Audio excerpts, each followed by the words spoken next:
Chapter 51. The leader of the Whitebeard Pirates' 2nd Division, Fire Fist Ace, will be publicly executed in Marineford. As soon as the news came out, the whole world was shocked. Although today's world cannot be called peaceful, the forces of all parties maintain a reluctant balance. Marineford emperors Shishibukai check and balance each other. The Revolutionary Army and the CP organized you to chase me and escape. Everyone is still following certain agreed-upon rules of the game and slowly advancing towards their goals. But when Marineford announced the news to the world, everyone realized, no matter who wins or loses in this war, the world structure will change. Our place is here. Dylan pointed inside the square, below the execution platform. I specifically explained the location of Vice Admiral of the 12 headquarters to Sengoku, and I will arrange your combat strategy alone. Remember, unless you have special instructions from me, you are not allowed to attack the bay privately. Everything is focused on defense. Anne, Belmere, Luo. Your mission is to fight with the Vice Admirals against the Captain of the New World and the Captain of the Whitebeard Pirates. Tahir, Tom, Shiryu. Pay attention to my orders at all times. For special tasks, be sure to kill with one hit.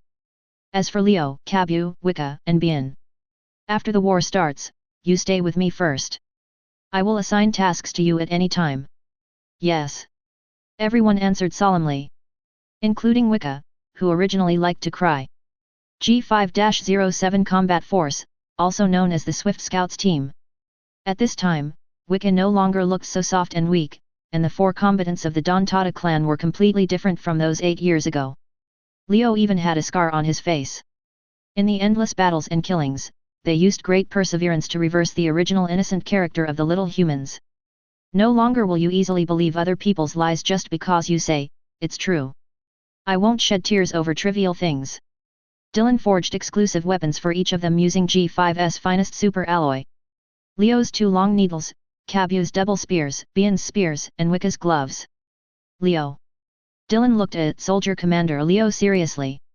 Although I don't know what the specific agreement between the Dongtata tribe and history is, I have a rough guess. Although you were under my command before, you were not known to the world.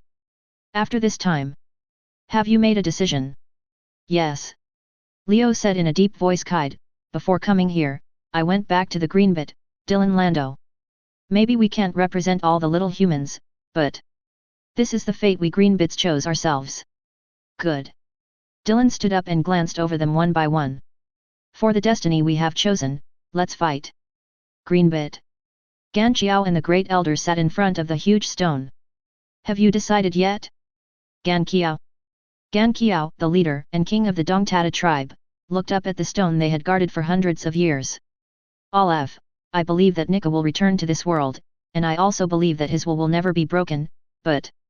Ganqiao leaned on a cane. From that man, I saw our mistakes for hundreds of years. The Great Elder Olaf remained silent. Ganqiao's crutches paused heavily on the ground. If we always pin our hopes on the legend, what are we wasting our time for? To wait for others to save us? Why can't we rise up and resist on our own? Even if we fail, our blood and our will not be cut off. Generation after generation, someone will always succeed. 800 years.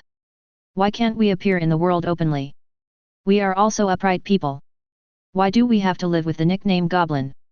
Olaf's expression remained unchanged, but his figure became more stooped. This is the fate of the entire Dongtata clan. Of course, this is not a choice I made alone. Ganqiao turned around and stared at the Great Elder Olaf. This is the choice of all young people. This is their right. Belt, Amazon Lily. Vice Admiral, the Flying Squirrel, stood on the bow of the ship and looked at Boa Hancock. Before you come, Dylan asked me to bring you a message. Boa Hancock stiffened when he heard the name, that BD. He asked me to tell you that you don't have to accept the conscription. That's your business, and you will bear the consequences yourself. But if you accept the conscription and act recklessly on the battlefield. Flying Squirrel Vice Admiral paused. Every time you attack Marine, he will take 100 heads in the Amazon. After speaking, the Flying Squirrel Vice Admiral waved his hand, and the warship turned around and left. A hole. Boa Hancock looked at the warships going away and was filled with anger. There is absolutely no way that the devil's threat was just lip service. Not to mention the BD himself, just the monsters in his base. It can kill Amazon Lily from top to bottom. Luffy, concubine. Dressrosa. Dover? Do you want to accept the call? Marine is not qualified to exempt you from your Shishibukai status. The world government cannot force you to conquer you, so why bother? Barking, barking, barking. Torble, Marine, and world government may not take action against me, but that guy is different. Doflamingo gave a strange laugh. Don't say anything, unless we abandon Dressrosa and run to the depths of the sea. And why are you not going? Looking at the dark clouds in the sky, Doflamingo raised his arms excitedly. That was the central point that changed the times. It would be a pity not to witness it, Torrible. Over there at G5. Doflamingo lowered his arms and turned his head. No, the winner of this war will undoubtedly be Marine. Don't do anything stupid, Torrible. As war approaches, the world is gripped by tension and anticipation. The people and the kingdom hope that Marine will win, as they say, to defeat the pirates' arrogance. The pirates hope that the Whitebeard pirates will win, so Marine's prestige and strength will be greatly reduced. Some other organizations are sitting back and waiting for the outcome, as if whoever wins or loses is fine. Who will be the winner? From the perspective of the war itself, Marine must be the victor. But it may not necessarily be Marine who ends up profiting. Balmond gently pushed the chess piece in his hand. This war is not fully prepared, both sides. So, I think from the profit point of view, it is a lose-lose outcome. The young woman sitting opposite Balmond smiled softly. So who benefits? The world government? The Revolutionary Army? Other pirates? Or, us? Balmond put down the second chess piece. It's hard to say for the other parties, but I think they are also not fully prepared for this. Only we, under the guidance of Sir, we are preparing for this great change. It has been prepared for more than 10 years. The woman didn't seem to care about the chess game in front of her, but raised her head and looked at the sea in the distance. Yet, it's been more than 10 years. After more than 10 years of hard work and reform, this kingdom finally looks like what it is today. Although they are still controlled by the world government, they have already built this place into the strongest fortress. Be prepared, be vigilant, be ready to listen to his instructions, and be ready for the coming of peace. Her Majesty the Queen. No. The woman shook her head. When there is no one around, you should call me, the Legion Commander. Chapter 52. Marine Ford. In the square below the execution platform, Dylan stood in the middle with his hands on the handle of Shura's knife. Vice Admiral, Smoker, Hina, and G5 officers from the 12th Division lined up on both sides of Dylan. Sengoku had just finished announcing Ace's life story to the world and the significance of this execution when he received the report. The door of justice is opened. At the same time, the pirates under the Whitebeard pirates appeared outside Marine Ford. Here it comes. Enter fighting mode. Where is Whitebeard? Keep an eye on the surroundings. Good. A dark cloud appeared on Sengoku's face, and Crane Vice Admiral shook his head. It seems that we set up the wrong formation. The huge Moby DK and 3 auxiliary ships emerged from the bottom of the sea. Oh, do you still have this skill? We came directly to the bay. Belmere looked a little surprised at the sudden appearance of the ship, and then looked at the others. Hey? Why didn't you react? Clang.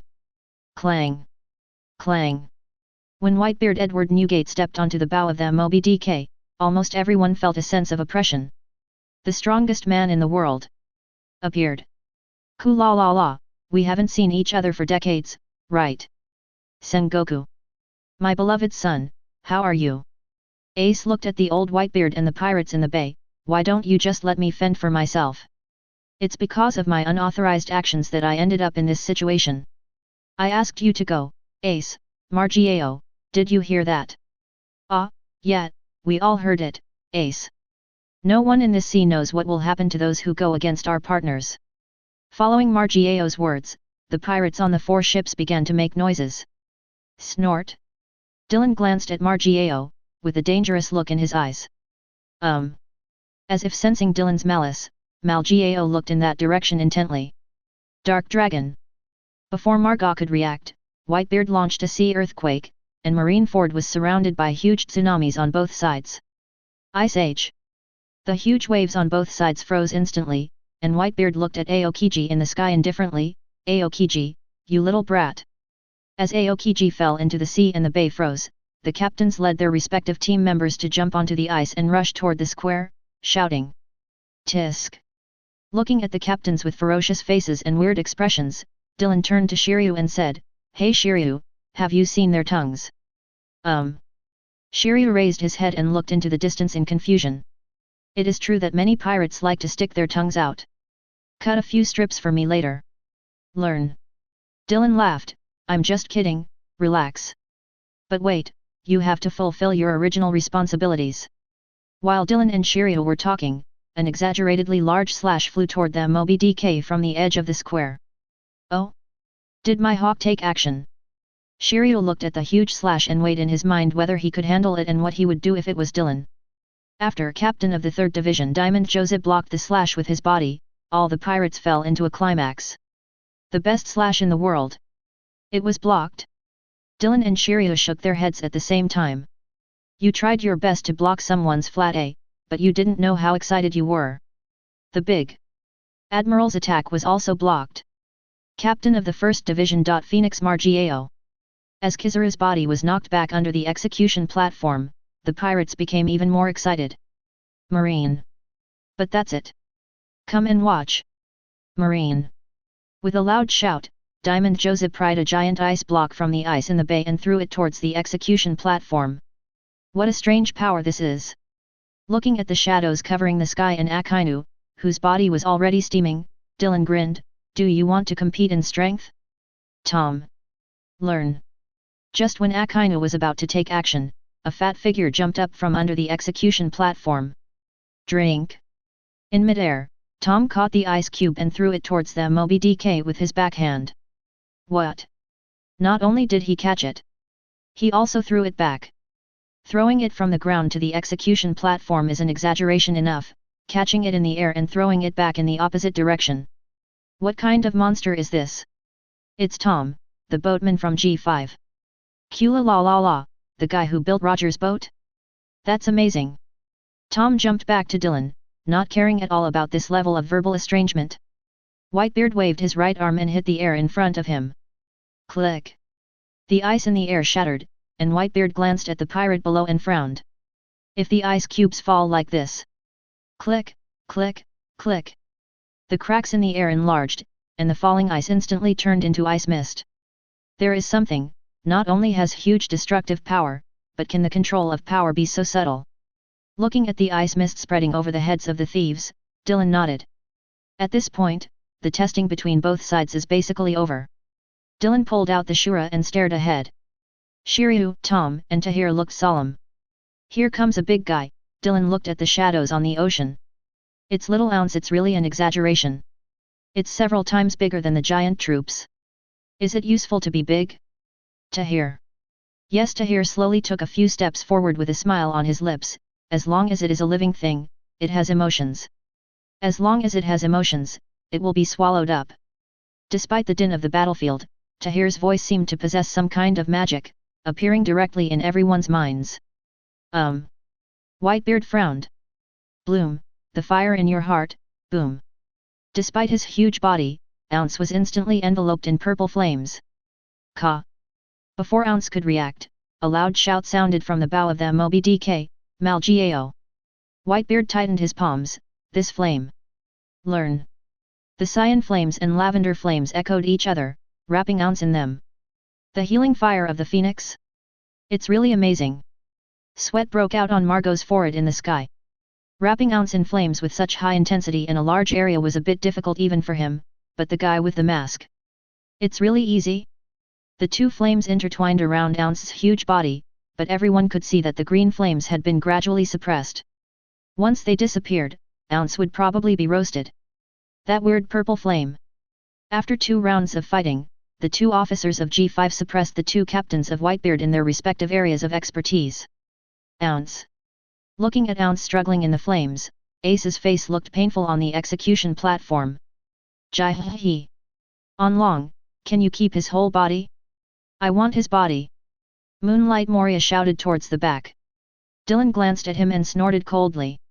You idiot, think about how to leave a whole corpse for yourself first. Then Dylan nodded towards Tahir, save your strength. Yes. As the purple flame disappeared, the green flame slowly dissipated, and Margiao took a slight breath in the air. Are you the legendary monster that all G5 rogue marines fear? That's too much praise. I'm just a nobody. Tahir saluted slightly toward the sky, as if he was not the one who wanted to burn ounce just now. Whitebeard's face on the bow became more serious. G5. At this time, Dylan turned his head and looked to the other side. Boa Hancock is furious because he was attacked by pirates. But the warning she took before Dylan did not attack everyone indiscriminately like before. This made her feel even more irritable and angry. Damn man. Chapter 53. Ounce, whose flames had just extinguished, rested on the spot for a moment and then strode towards the square again. Ba ba ba ba ba, you're blocking Lao Zi's view, big man laugh. A thin line was drawn across, Ozzy's right leg was cut off, and then a piece of bat penetrated Ozzy's body. The killing is so beautiful. Jai hi. Damn shi shibukai. Whitebeard's face was gloomy, and the first captain fell. You don't have time to grieve, Whitebeard. Rince Vice Admiral jumped up and appeared on the bow of the Moby DK, swinging a huge battle axe and slashed at Whitebeard's head. Click. Whitebeard turned around and shattered Rince's axe, then grabbed his head and activated his ability. Over ounce. Keep moving. After throwing Rince aside, Whitebeard shouted an order. Ouch. Rince Vice Admiral. One move, destroyed the giant Vice Admiral. Snort. Dylan took out a steel ball and played with it. Captain of the 7th Division, Rikyo, it's you. Hey. A huge beam of lightning shot out from where the Vice Admirals were. Did you take action? Dylan Vice Admiral, boom. The captain of the 7th Division of the Whitebeard pirates evaporated, and dozens of pirates around him also disappeared without a trace. Lakyo. A whole marine. Dylan ignored the pirates' insults and the captain's grinning eyes. He looked at Whitebeard standing on the bow and said calmly, you kill one, and I kill another. It's fair. So. You need to be more careful next time, Whitebeard. You little devil. Dylan ignored Whitebeard, but turned to Leo on his shoulder and said, go ahead. Yes. Leo's figure flashed and disappeared over his shoulder. Wow wow wow wow. I'm going to fall to death. I'm a rubber, I won't be thrown to death. It's your family again. Garb. Luffy. Both warring parties were stunned by the weird combination falling from the sky. Straw Hat, Kai Jinbei, Crocodile, Revolutionary Army Ivankov. What a combination. Is this your answer? Jinbei. Yes. Shishibukai Laozi won't do it anymore. Looking at the Straw Hat Kid who was already standing on the bow of the Moby DK, Dylan looked up at Garp sitting on the execution platform with a smile. Garp clenched his fists tightly, as if he was trying to suppress something. Dylan shook his head slightly at him to show what he meant. Killing the Sun God at this time will not make Garp rebel. But it is very likely that he will go on a rampage and kill those who took action against the Sun God. After all, Ace's death is inevitable. Even though I'm not afraid of Garp, this would be a fatal blow to Marine's morale. Dylan looked at the proud red nose who was still in the bay, turned to Shiryu and said, Shiryu, let's get to work. Shiryu licked his lips, I've been looking forward to it for a long time. Legendary pirate, member of Gordon Rogers' crew, great pirate. Captain Buggy. That's right, down there. On the only image bug that was not extinguished, Buggy's ugly face turned to the world. Before he could finish feeling proud, the pirate behind him suddenly shouted, Hey! Get away from that white-haired BD. You're just a marine. Do you want to confront the legendary Captain Buggy head-on? That's right. Just run away like shit. Buggy looked at them with a somewhat surprised expression. Isn't this near the Moby DK? Who dares to come near here? White hair. Dylan walked on the ice with Shura and looked at the group of fugitives shouting behind Buggy and said nonchalantly, execute them all. Learn. The black shadow flashed, and Thunderstorm had been unsheathed. Shiryu stood in front of the fugitives, with red light flashing in his eyes. There are many old acquaintances, it's really nice. It's Chief Warden Shiryu. At this time, Buggy had turned around, and the moment he saw Dylan, his legs began to tremble.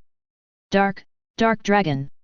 The image bug also turned to Dylan, who slowly walked towards Buggy, with a violent look on his face. Buggy the Clown, a former member of Rogers' Pirates, occupied and destroyed East Blue's Orange Town. Caused civilian casualties, Marine Vice Admiral, Dark Dragon Dylan judged, executed. Hey! There was a flash of lightning, and Dylan appeared in front of Buggy. Before he could react, Dylan's hand held his neck. Dirty and despicable pirate, your luck ends here. Click. The neck bones were broken, and Buggy's body hung limply. Dylan. On the execution platform in the distance, Sengoku shouted. No. Of course Dylan understood what Sengoku meant and shut down the image bug instantly. The moment Dylan turned off the image bug, there was a burst of exclamation. Daddy! Scared! What are you doing, UBD? Dylan looked up and saw that the separation was successful, Akainu. But this pot is really ugly when you carry it. Shiryu, who was already red-eyed, was covered in thick black fog, and his teeth also changed, and they were about to turn into fangs. Shiryu! Dylan snorted. Gone. The prisoner who escaped from the impel down had already been cut into pieces by Shiryu. If Dylan hadn't stopped him in time, he would have rushed to the New World Pirate's position. Snapped. After the thunderstorm returned, Shiryu rushed to Dylan's side and said apologetically, Sorry, I got a little carried away. By the time the two returned to the square, Whitebeard had jumped off the bow of the Moby DK. If you are not afraid of death, just follow me. Activate the surrounding wall. Sengoku and Whitebeard's voices sounded at the same time. Whitebeard's heart sank. Surrounding the wall? What is? The ground is rising? It's a wall? No. It's an exaggeratedly thick iron wall. Looking at the surrounding wall that had risen, he really didn't care about the part that was pressed by Ounce, and directly ordered to Akainu, do it, take away their foothold.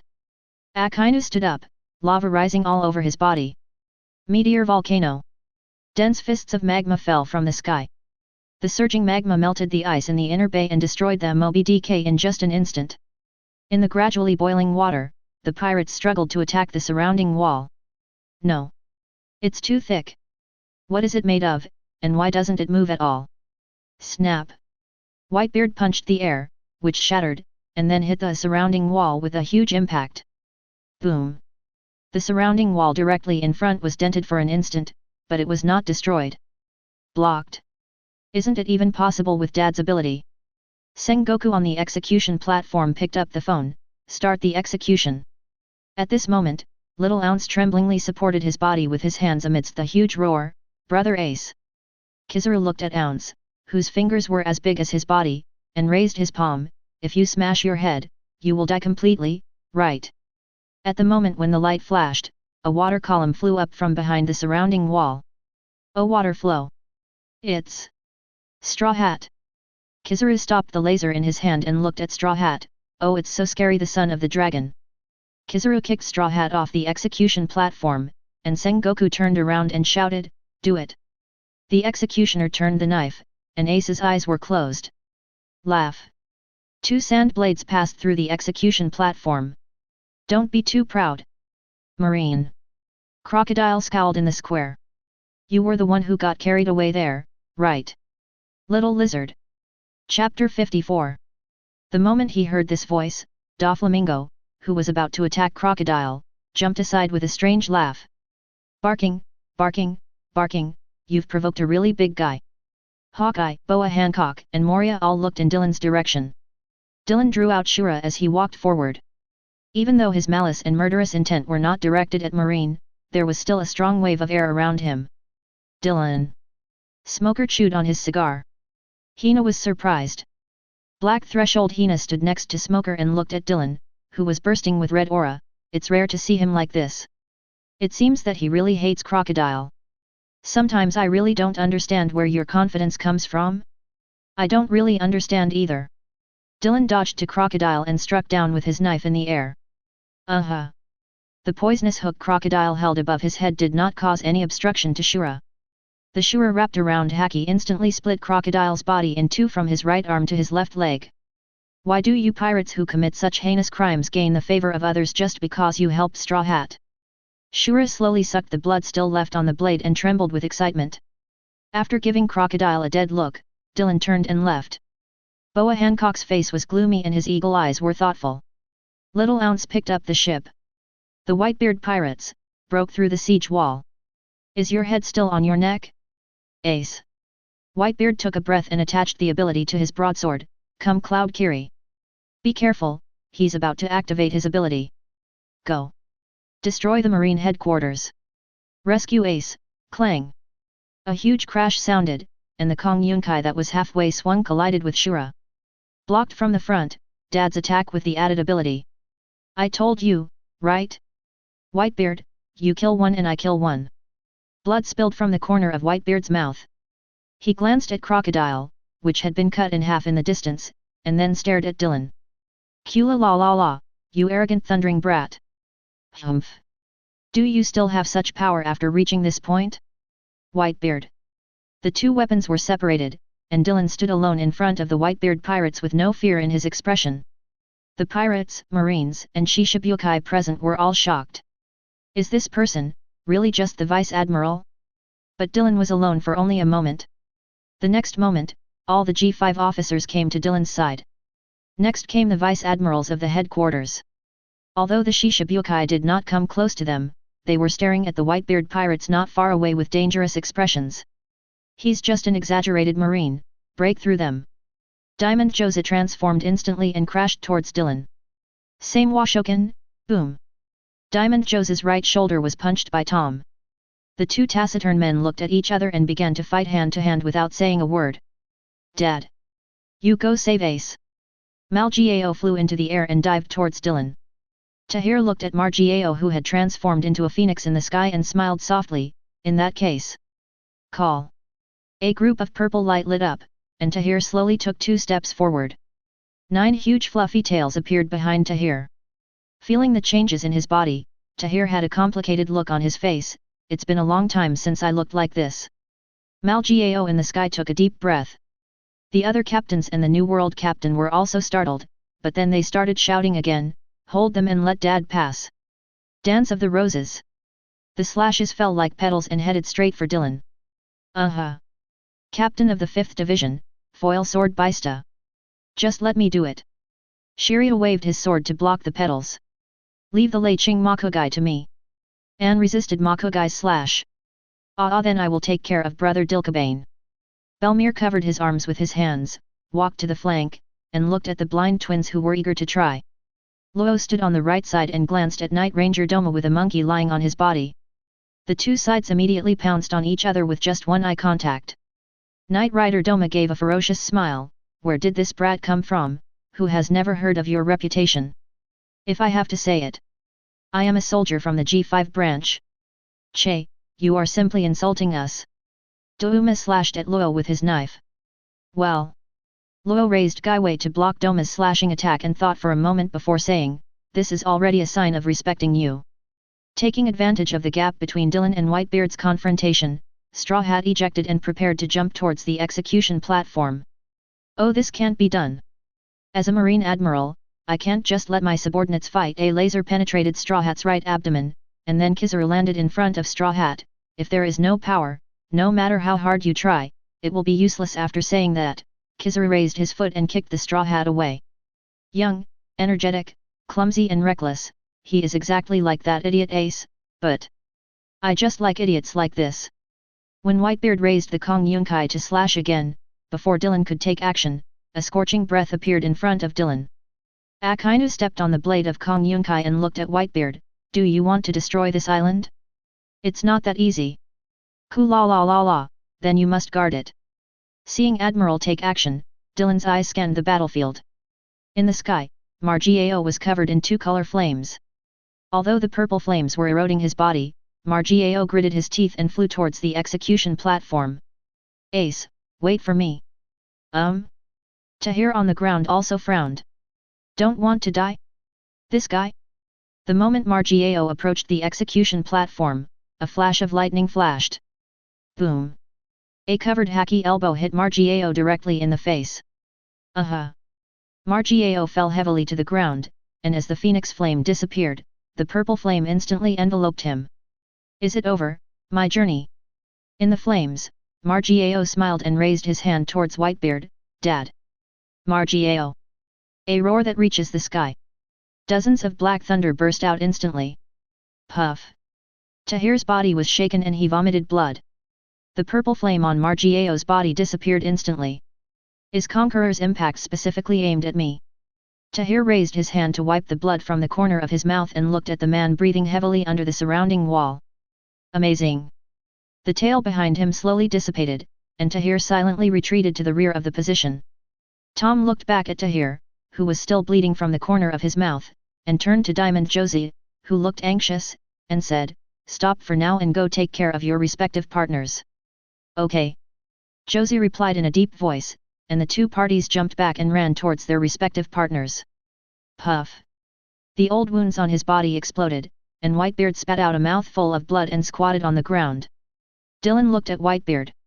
Did the Conqueror's explosion just now involve excessive force and cause an old injury? In the distance, Straw Hat, who had just finished stimulating hormones, shouted again, "Ace!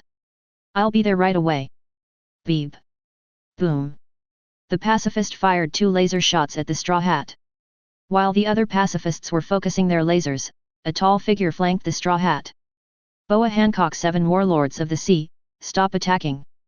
Boa Hancock 7 Warlords of the Sea, stop attacking!" Before the Empress had time to become infatuated, she felt a heart-stopping gaze. Below the execution platform. Dylan looked at him and held up 2 fingers. Chapter 55. During Dylan's warning to Boa Hancock, Margot was severely injured again by Kizaru because he was worried about Whitebeard's injury, and Jose was also frozen by Aokiji. Whitebeard himself was hit in the chest by Akainu's Dark Hound. At this point, the Whitebeard pirate's high-end combat power is basically at a disadvantage. "Take off his head." Marine surged forward, and Whitebeard stood in front of Marine. How could Lao Zi die before seeing his children move towards a bright future? On the execution platform, Sengoku looked down at Whitebeard. "It depends on their future, right? Then I'll show you all. Do it." Ace. Ace in the desperate eyes of the pirates, the executioner's sword was raised again. "Stop it." A burst of Conqueror's haki erupted, and the executioner fainted. The scene fell into silence for a while. The king's qualifications. This kind of brat. Whitebeard looked at Garp sitting on the execution platform, and then at the Straw Hat who was rushing forward. "Boys! Cover Straw Hat Luffy with all your strength. That position, no one here can break through. Garp, just look at it." Looking at the eager G5 members, Dylan shook his head. "Don't worry about that idiot, go deal with the others." After speaking, Dylan took out his cigarettes, took out one and lit it. After taking a deep breath, he looked up at the Straw Hat who had already run to Garp. "Hey! Dylan, the Straw Hat is up. Is it really okay?" Belmir knocked back the Durkabon brothers with one punch and then jumped to Dylan's side. Dylan shook his head. If Garp is forced to change his position now, Marine will completely lose. Besides. Dylan shook his head, Straw Hat might have a way to survive, Ace. Seeing Straw Hat boarding the execution platform, all G5 members returned to Dylan's side. The giant Buddha raised his hand to press the balloon, and Dylan cut it. "Where's your FG blaster? That's not what you do when you hit someone." As the execution platform collapsed, a huge flame rose. "You always act like this, Luffy." Dylan shook his head, and the man with G5 took 2 steps back. "Manshiri." "Yes, Dylan Lando." Hidden in Dylan's hair, Manchurai shed tears all over Tahir. "Thank you. Mansheli. We are all companions." Dylan looked at Ace who was fighting with Aokiji and said to everyone, "Wait for my order. Let Akainu take the blame for killing Ace. Don't be obsessed with fighting." Ace. Just as Ace ran away, Akainu walked out of the smoke. "After rescuing people, did you run away with your tail between your legs? They are indeed a group of cowards, the Whitebeard pirates. Whitebeard himself is also a complete loser." Ace paused and turned around with a sullen face. "Take back what you said." Dylan crossed his arms and looked at this familiar yet unfamiliar scene. "Dad created a place for us to live in. How could you understand his greatness? If people don't follow the right path in life, there is no value in living. You are pirates, what kind of shelter do you need?" Luffy. Akainu's lava penetrated Ace's chest, but Dylan remained unmoved with his arms folded. Under the execution platform, Garp has been pushed to the ground by Sengoku. All members of the Whitebeard pirates were stunned. Their tasks fall short. Dylan's ears twitched slightly, and he had sensed the San Juan wolf hiding behind Marineford. Snort. After seeing Ace die and hearing his last words, Whitebeard could no longer control himself and was behind Akainu in an instant. Sakazuki Admiral. The huge shock shattered Marineford into pieces, and Whitebeard, who was almost crazy, punched Akainu to the ground. Dark Hound. The magma fist hit Whitebeard's head, cutting off half of his head. What kind of power is this? Belmere, standing next to Dylan, clicked his tongue and split the square into two. But, this scene seems a bit familiar? What is that? There is something behind the fortress. As Marineford's fortress tilted, a giant face appeared behind Marineford. Ah! Have you been discovered? There are people on the execution platform too. Ha ha ha ha ha. A wild laugh rang out. Did you just discover us now? Blackbeard looked at Whitebeard below, with an excited look on his face. It's great to see you before you die. Dad. Whitebeard raised his head and looked at the figure in the distance that he once regarded as his son, but who had pushed his home into the abyss. Teach, only you. I won't call you son. Crack. Cha-cha. A violent shock hit the execution platform where Blackbeard was. Ha ha ha ha, you really don't have any mercy at all. Dad. Margiao and Baista, who had already reached the perimeter, turned around the moment they saw Blackbeard appear. Don't come over here. Whitebeard shouted, killing Sage, this BD, I will finish it with my own hands. What I want? Thief ha ha ha ha ha.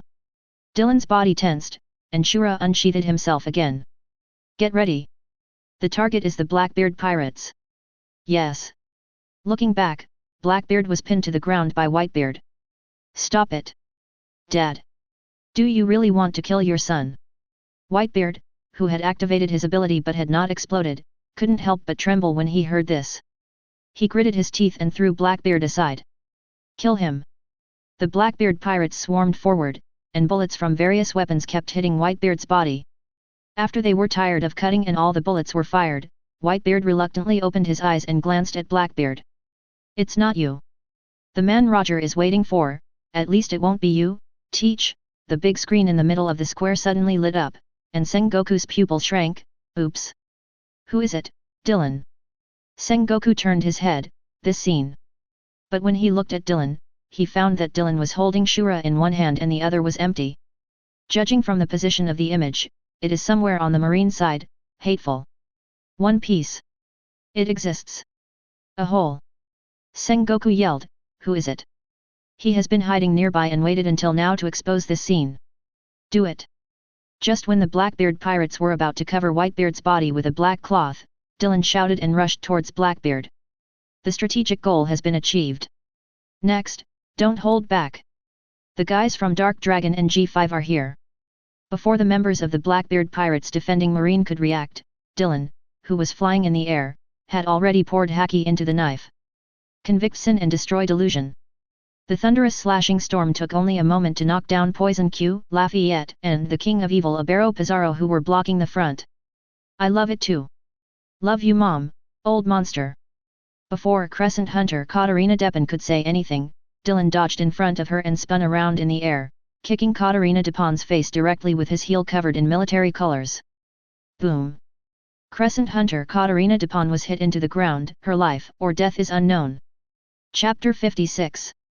The moment he knocked down Crescent Hunter Katarina Depin, Dylan swung his sword and slashed at the black cloth. Bah! The black cloth falls.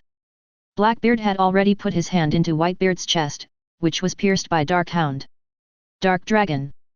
Stop him! Hurry! Although the attack just now was shocking, the members of the Blackbeard pirates still surrounded Dylan. Bang! Ding! The G5 members arrived and blocked the Blackbeard pirates from both sides. Dylan! Looking at Blackbeard who was trembling with excitement or fear, Dylan flashed to it in an instant. The tip of the knife was aimed at Blackbeard, piercing him directly. Conviction. Nahi Bridge. The water-like slashes pierced Blackbeard's body crazily. Pfft! Although he had turned into a bloody man, Blackbeard still did not take back the right hand inserted into Whitebeard's chest. Thief! Thief ha ha ha ha ha! Blackbeard looked at Dylan with a cold expression. Laozi has been waiting for this day for 30 years. Don't even think about stopping Laozi. The handle of the knife rotated, and the originally fine and continuous slashes came to a halt. Then you are really amazing, BD. Shura, who was covered by haki, erupted with even weirder air waves, and the black and red auras entangled and merged crazily. Seeing this scene, Blackbeard finally showed a look of horror in his eyes. You also. A looming black ball of light, wrapped with thunder and lightning, appeared on the tip of Shura's knife. Conviction and reincarnation. Wow! Under the huge impact, Blackbeard's body finally separated from Whitebeard's body and flew backwards. Driven by inertia, Whitebeard's body fell toward the abyss he created. Damn it! Damn it! Dark Dragon! Seeing Whitebeard's body falling, Dylan looked up at Blackbeard, who was lying on the edge of the cliff in the distance, beating his chest. Damn it! Damn it! Damn it! UBD! Feeling Dylan approaching, Blackbeard jumped up. Laozi's dream will not end here. Snort!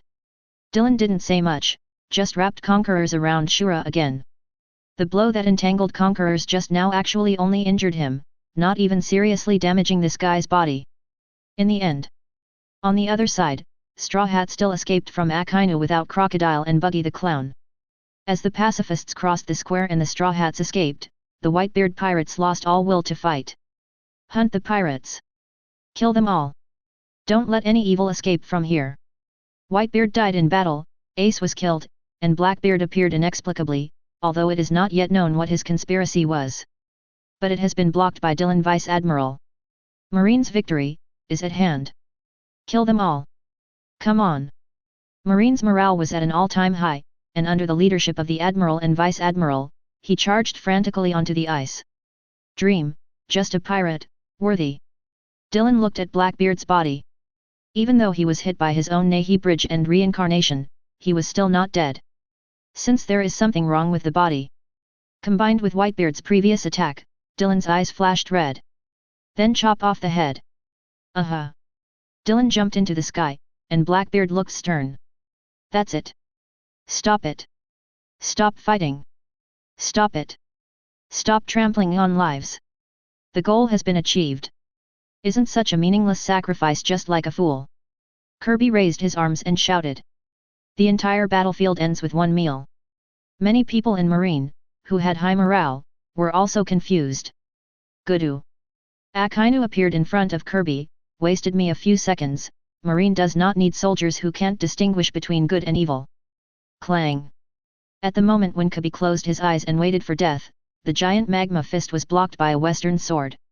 Well done, young sailor. The red hair appeared in front of Kirby. The powerful haki exploded, and Kirby, who was close at hand, was instantly knocked unconscious. The entire battlefield fell into a sluggish state. 4 emperors, red-haired shanks. Why are you here? I'm here. A thunderous roar rang out, and the sky above Marin Fanduo was instantly covered with dark clouds. You're here to die. Redhead. The thick thunder seemed to have some anxious mood, surging and rushing in the clouds. A bolt of lightning fell from the sky instantly. Dylan picked up Kirby, grabbed his head with his hands, and held it up in the air. Sakazuki. Buy some time. Oh. Sakazuki admired Dylan very much. He could vaguely sense Dylan's intentions and responded immediately. Garb. Sengoku. Dylan looked at the G5 members who were entangled by the members of the Blackbeard pirates, and shouted at the bottom of the execution platform. Aren't you doing something yet? Everyone looked at Dylan in surprise. This guy actually treated Marine Hero, Marine Admiral and Marshal. Finally Dylan turned to look at Kizaru. Pora Salino. Oh, I understand, Dylan. Kizaru turned his head and looked at Ben Beckman sitting on the wreckage mast of Whitebeard's fleet. Don't run around, otherwise it won't be easy for me to explain if it gets really angry. Seeing that the situation was basically under control, Dylan slowly floated into the air, his eyes widened, and Conqueror's impact exploded. Kirby, who was originally unconscious, woke up again. Dylan Vice Admiral. Dylan gave him a cold look and grabbed his head tightly. Bien. Yes. A huge projection screen opens. Just when everyone was feeling strange, on the screen, 2 marine figures were hiding and shivering in the corner of the battlefield. No, I can't do anything. They were so strong, but they fell one after another. If I continue to stay here, I will die. Immediately afterwards, the scene appeared on the screen of Kirby and Belmber trying to escape from the war in the fortress. The Whitebeard pirates are attacking, and when all the Marines are resisting and risking their lives to fight, you choose to escape. When Marine gains the upper hand and is ready to take advantage of the victory to attack evil, you want us to stop. Kirby opened his mouth in mid-air. This. Why would someone record it? Who is it? If you really have the courage. Why didn't you stop Whitebeard's invasion? You loser. What about trampling on life? The pirates burned, killed, looted, and harmed civilians day and night. Why don't you tell them your truth? Dylan, who was floating in the air, looked at the still battlefield below and took a deep breath. Marines. Behind this fortress is the residence of our relatives. All the helpless ordinary people on this land and sea. Elderly parents. Young children. They are all waiting for news from us. No one's sacrifice is meaningless. Every pirate we kill is comforting our comrades in heaven. They are creating even one more minute of peace and tranquility for the helpless civilians. Don't stop. Keep picking up your weapons and fighting. Fight. Snapped. Kirby's head shattered in response, and a mixture of bone fragments and plasma covered Dylan's hands. Ouch. Fighting. Chapter 57. Kirby. Garp, who was standing not far away from Akainu and Sengoku, was intimidating the other members of the Red Hair Pirates as he watched his disciple's head disappear, his expression gloomy again. I am indeed, not a competent teacher. Marine's morale rose again, even higher than before. The Red Hair Pirates below have slowly withdrawn to the periphery. Margiao. Teach. The red-haired man looked at the dark clouds covering the sky with a gloomy face. No matter what else happens, let's wait until later. Escape from Marineford first. Although Garp's fighting spirit is not strong, Sengoku also doesn't have much desire to take action. However, the 3 admirals, the 12 vice-admirals, A and D. The power of G5 is still terrifying enough. Ha ha ha, thief, do you want to join forces with you? Although it is strange, but... Laozi agreed. On the other side, the remnants of the Whitebeard pirates all looked at Margiao. Everything is decided by him. Looking at his scarred companion behind him, Margiao gritted his teeth. Escape from Marineford first, we can't let Dad's sacrifice be in vain. Escape. Along with the thunder, a loud voice sounded. Who said you could escape? Bastards. The red-haired Dylan looked at Dylan, who was floating in the sky, pulling thunder all over his body, with anger in his eyes. Dark Dragon, you. Kyuzan. Ice Age.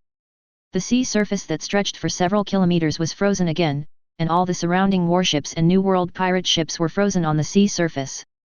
Dylan. Sengoku from behind looked at Dylan, who had merged with the lightning in the sky, with a hesitant look on his face. What on earth did you decide to do? Dark clouds accompanied by rolling thunder drew closer to Marineford. The hairs on many people's bodies began to stand up, and the weaker pirates even began to show symptoms of paralysis.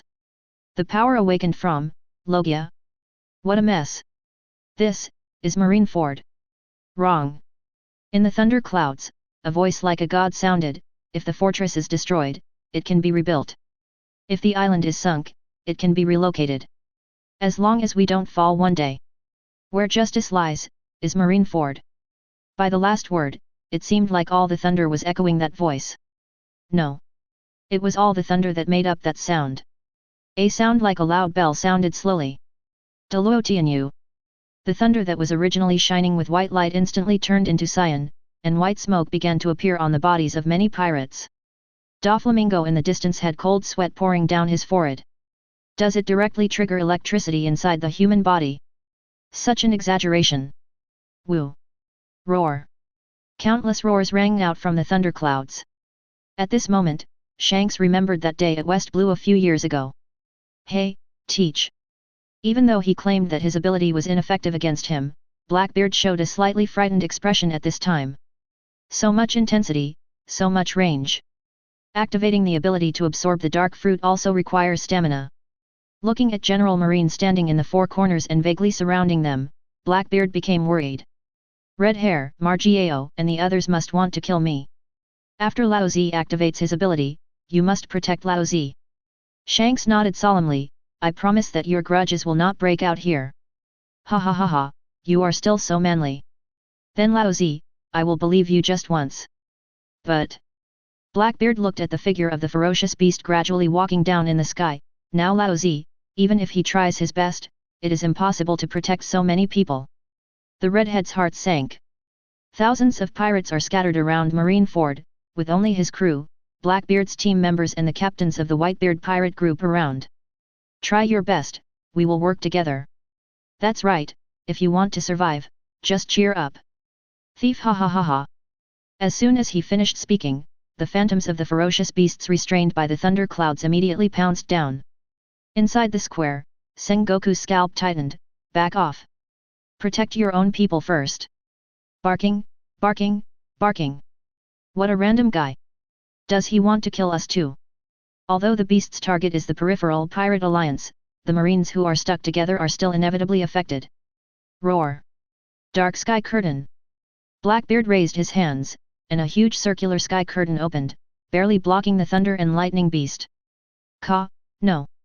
Blackbeard's pupils shrank and he spat out a mouthful of blood. Find a way to attack him quickly. While Marine is also resisting his power. Hurry. No.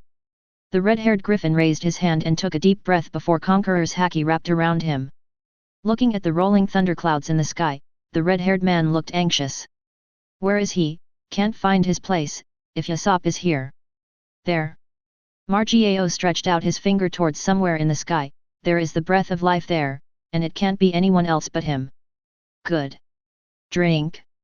After swinging Griffin in a circle, a huge slash that was no less powerful than the body of a ferocious beast flew directly into the sky. Bulu bulu. Bulu bulu. Dylan in the sky glanced at the blue phone bug in his hand, and then crushed it. The slash pierced the sky and split the thundercloud into two. The clouds parted, revealing Dylan's body, which was still pulling the thunder and lightning around him. Dylan looked down. Aokiji looked hesitant. Kizura didn't know where to hide. Garp, Sengoku, and Crane Vice Admiral were all trying to release their auras to protect the weak marine. Only Akainu, with Ghost Spider, Doberman and other Hawks Vice Admiral, struggled forward to fight in the thunder. Well. Dylan sighed. The failure to do our best is really not a war crime. But. The lightning dissipated, and in the sky, Dylan pulled out the Shura and looked down at the Pirate Alliance. Always leave something behind. Oh, then let's keep them alive? How about that? Dylan. Kizuru appeared next to Dylan, looking at the ice below with his hands crossed and shining. 8-foot beautiful Megatama. The laser strike, which was more exaggerated than the previous two, instantly covered the ice. Dylan squeezed Shura tightly, his body shaking uncontrollably. Although it seems powerful, this move 8-foot Megatama. It is breaking the ice and opening a way for the pirates. Kizuru and Dylan stood side by side in the air. That's what it means, Dylan. Hey. Shura returned to his sheath, looking at the Pirate Alliance going away. Dylan slowly fell to the ground. Aokiji remained silent, while Sengoku and Garp looked inexplicably nervous. A hole. Akainu emerged from the ground, his eyes breathing fire. Why? They are just paralyzed and their lives are not in danger. Why? Why not take the opportunity to eliminate those scourges? Seeing that the scene was already divided into confrontations, Sengoku walked to the middle and looked at Akainu and Dylan. Whitebeard died in battle, and Fire Fist died too. Our goal has been achieved. If Red Hair and Blackbeard are completely annihilated here, it will be equivalent to handing over the new world to Big Mom, Kaido, and those people. What a politician's speech. At this time, Dylan's aura was gone, but his words and expression made Sengoku Garp a little uneasy.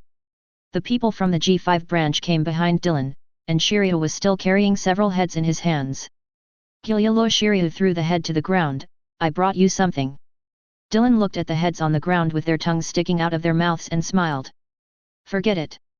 Dylan was just about to turn around when he saw Belmber lying on Kaba's body in the distance and crying bitterly. Shiryu, Dylan raised his chin toward that position. Execute deserters. Yes. B.A. Garp gritted his teeth and was ready to take action. A palm pressed on his shoulder, and Sengoku slowly shook his head at him. Let him go, Garp, he didn't do anything wrong. At this point, the Summit War ended with Marine victory. Although Marineford Fortress was destroyed, 100,000 Marines sacrificed nearly 10,000 people. But the results achieved are, the leader of the Whitebeard pirates, Edward Newgate, died in battle. Fire Fist Ace, the leader of the Whitebeard pirates' 2nd Division, died in battle. The captain of the 7th Division of the Whitebeard pirates, Rockio, was executed. The captain belonging to the Whitebeard pirates lost 12 people in the battle. The original 7 warlords of the sea, Crocodile, was executed. Buggy, the original crew member of Roger Pirates, was executed. The Blackbeard Pirates crew member, Poison Q, was executed. Blackbeard Pirates crew member Lafayette was executed. A total of more than 3,000 crew members of the Whitebeard Pirates and its New World Pirates were executed. After the war, that man's name once again resounded throughout the sky. Marine Vice Admiral, Dark Dragon, Adams Dillon. Chapter 58. Admiral? Lao Zi doesn't need it and doesn't have the time. Kuzan has left Marine, Dillon. Sengoku decided to step down as marshal and no longer dyed his hair. On the phone, Sengoku looked at him with grey hair. Sakazuki's appointment will be in 2 months. Before Kuzan left Marine, we recommended you to succeed him. Everyone else thinks you're a good fit, too. Others. Dillon sneered, then if others think that I don't need to live, will I commit suicide? Dillon, I know. You know shit, you don't know. Dillon interrupted Sengoku rudely, picked up the microphone and said to Sengoku, aren't you planning a global conscription? Then go for the conscription. I will still be my G5 branch leader. One day I want to be promoted to admiral. I'll tell you. After speaking, Dillon hung up the phone and looked at CP0 standing in front of the desk. Is this also what 5 elders means? Yes. CP0 nodded. 5 elders said that, even if you are promoted to admiral, you only need to sit in Marineford and handle special tasks. You won't. Humph. Dillon snorted and interrupted CP0 with his eyes. Being an admiral means wiping the celestial dragons' butts everywhere. Maybe Lao Zi will be sent to Marie-Joyce to garrison, something like that. Do you think Lao Zi will do it? How the hell do I know? CP0 screamed in his heart, but his body nodded honestly. It's really not your style. Dillon took a puff of smoke and stretched out his hand towards CP0. Phone bug, the one in front is broken. CP0 said with some doubt, the Azure phone bug is very difficult to cultivate, and I heard that you crushed it yourself. Dillon glanced at him and sneered, then let me borrow yours and you can hit it. It was still the blonde 5 elders who answered the phone. Adams Dillon. It's me. Admiral, I won't do it. You know the reason why. If I do some things, it will only make things more messy. It was already expected, so what happened this time? About Poseidon, Dillon raised his head and smiled maliciously at CP0. I have confirmed that Poseidon is. Bang. CP0, who was standing in front of Dillon's desk, disappeared without a trace. Only the door was still shaking slightly. Did an accident happen? Well, a mouse escaped. Let's get down to business. Poseidon is the mermaid princess of this generation, Shirahoshi. There was silence on the other end of the phone, as if the receiver was blocked. Dillon was not in a hurry and smoked leisurely. Shirahoshi is Poseidon, knows it. Nowadays, times have changed, and I also need to secure my privileges in advance, otherwise, some things will be difficult to do. Being able to control the Sea Kings is truly amazing. But, even if the world government already knew Shirahoshi's identity, they might not dare to attack her easily. After all, the location of the Fishmen Island, if Shirahoshi really breaks down emotionally, no one in this world will be able to escape from there. And what will be the consequences of directly erasing Shirahoshi? Will the Sea Kings of the entire ocean go berserk? No one knows, and no one dares to try. Very good. The whole news is very important. After saying that, the blonde 5 elders hung up the phone. Marie-Joyce, on the throne of the void. I know, give him a reward. A ethereal voice came from the throne. What kind of reward? The person on the throne held his head with one hand and lightly tapped the armrest with the other. You just have to figure it out, don't make him dissatisfied. After the 5 elders respectfully exited, the person on the throne smiled, cunning. Although Marine defeated the Whitebeard pirates, Whitebeard's last words, "One Piek exists," made the situation around the world even more turbulent. The pressure on Marine and the Royal Army seems to have returned to the beginning of the Great Pirate Era more than 20 years ago. All marine branches and CP organization strongholds frequently reported to their respective headquarters and asked for help. Of course, Marine's victory and Dylan's speech also inspired many people with dreams and strength, and the number of people who chose to join Marine was equally huge. The two largest forces in the world instantly began to collide from top to bottom. No one can survive alone. Branch 85 is asking for help. The number of pirates has surged and cannot be contained.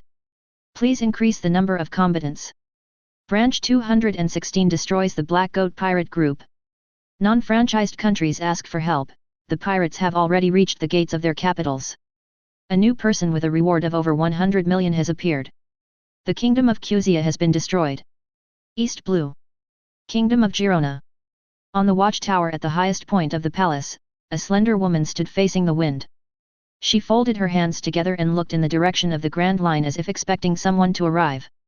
It's windy season, Your Majesty. It's not good for your health. Bamond. The woman didn't turn around when she heard the sound coming from the stairs, she was still looking into the distance. When can I see him again? The old Bamond walked behind the woman and put a wind-blocking cloak on her, then held the fence with his hands and looked at the royal capital below.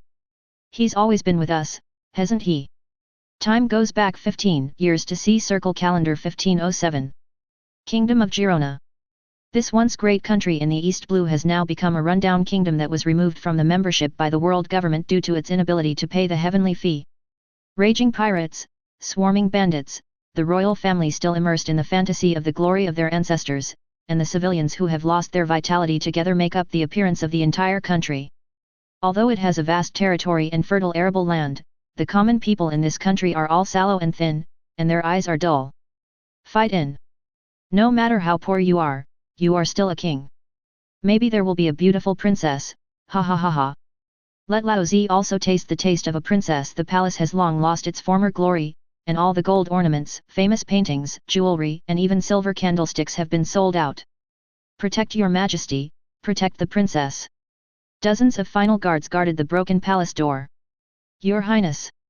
Bamond, whose hair had begun to turn grey, hugged the shivering Camilla tightly. Hiccup, Hiccup, reached this point.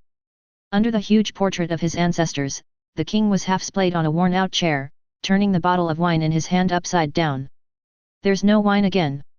Hey. Balmond looked at the king who was already sleeping soundly and closed his eyes in despair. As the shouts of war got closer and closer, Bamond's hands began to tremble. Your Highness Camilla, let me escort you on your last journey. The young Camilla raised her head, her original sapphire blue pupils looking a little dull due to year-round hunger. There were some faint patches on a floral skirt that barely fit. But it can be seen how gentle the person who patched her is. If you don't look carefully, it's even difficult to tell. Bamond, are we going to die? If you die, you won't go hungry, right? Camilla, who had suffered a lot at a young age, suddenly had a glimmer of light in her eyes. Will I be able to see my mother soon? Chapter 59. As the sound of slashing outside the door gradually dissipated, Balmond hugged Camilla's thin body, closed his eyes and began to pray. The thin Camilla curled up in Bamond's arms and raised her little face to look at the murals on the top of the palace where the ancestors fought in all directions. Ancestors, please protect my people from being bullied by bad people, and protect me, see my mother. Your Highness Camilla. Bamond, who was over 50 years old, burst into tears. What a kind-hearted princess, why did fate not favor her so much? Let her be born into this precarious royal family. Squeak along with an old friction sound, the palace door was slowly pushed open. Balmond felt sad at first, and then he keenly sensed something was wrong. How could a pirate push the door open? They usually rush in directly, and why so quiet? Footsteps sounded from the palace gate, and Bamond opened his eyes and looked over. A boy of 15 or 16 years old walked in carrying a long knife that was extremely asymmetrical to his body. Who are you? Me? I'm a marine. The kingdom of Girona has always been known for its fertile land and its people. Although there are no scarce ores or rich fishery resources like those in other countries. However, the food production is very abundant under the unique climatic conditions. Such a land has also become a regular target for pirates to plunder. The people living here are miserable but unable to resist. Hundreds of years ago, the ancestors of the kingdom of Girona came to this land, leading their knights to draw borders, drive away bandits, and establish rules. People love the royal family of Girona and swear eternal loyalty to it. The warm land is suitable for the growth of food, and it is also easy for brave warriors to gain weight.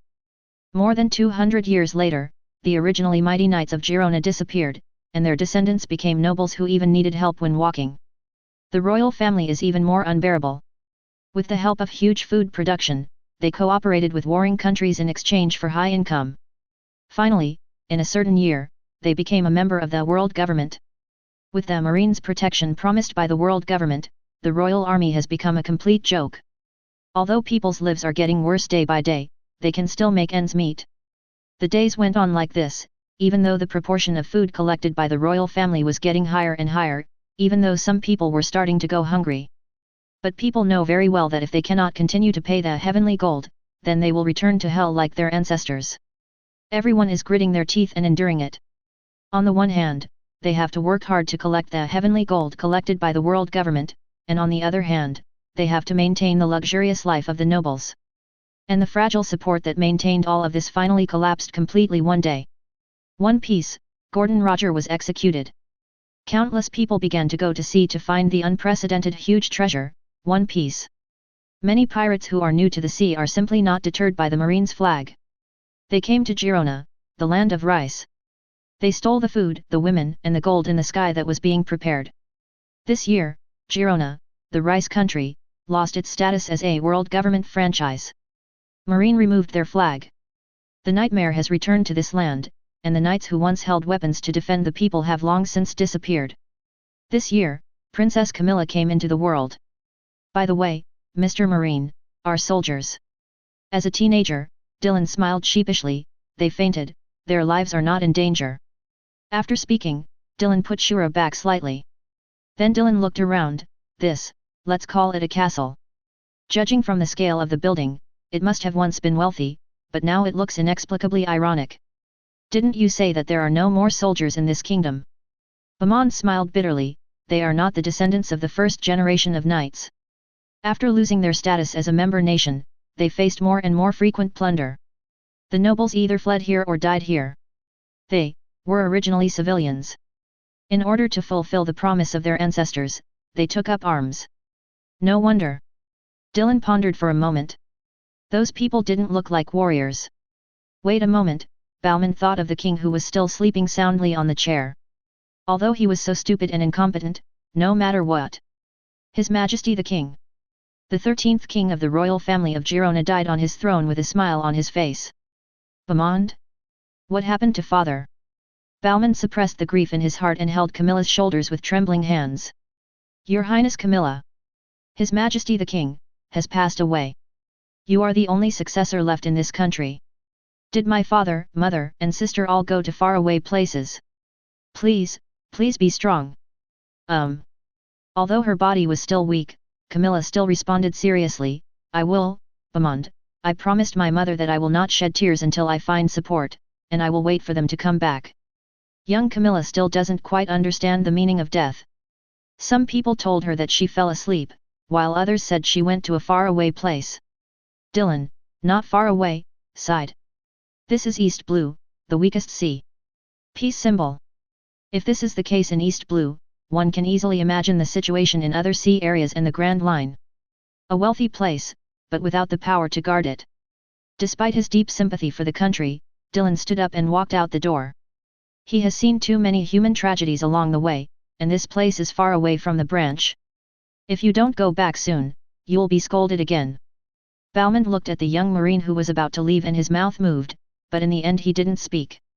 Marine, after all, he is the Marine of world government. Just as Dylan walked to the door, a slightly tired and crisp voice sounded from behind. Big brother. Dylan turned around and looked at Camilla, who had a grey face and was wearing a patchwork floral skirt. What's wrong? Camilla held the table and slowly walked towards Dylan. When she came to Dylan, Camilla bowed deeply to Dylan. Thank you for saving my soldier. Welcome to Girona next time. We will treat you with the sweetest rice. Camilla raised her little face and showed a smile, if only Girona were still there. Chapter 60. That was the policy early on, Dylan sat cross-legged in the dilapidated palace garden and used branches to draw a vague territory on the ground. According to your statement, the people of the Kingdom of Girona still support the royal family, so the first thing to do is to unite the people and then resume production. But Bauman thought of the pirates who came here to plunder from time to time. Even if they planted food, it was just given to the pirates in vain.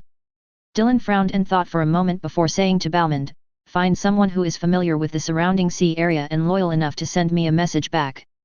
Remember, you must be cautious enough. Otherwise, it will lay the foundation for future troubles. I will stay here for 2 seasons. In the first quarter, I will ensure that the grain can mature smoothly. Second quarter, teach your soldiers how to take up arms. Pirates, they're not that scary." Goo, a strange sound came, and Dylan looked at Camilla, whose face was slightly pale but a little red because of shyness. Dylan looked at the others. The soldiers' faces were also full of color. The old man's beard was almost withered into straw. "Are there any wild animals around here? In the deep mountains to the north, there are some wild beasts. Call someone, bring a cart or something and follow me."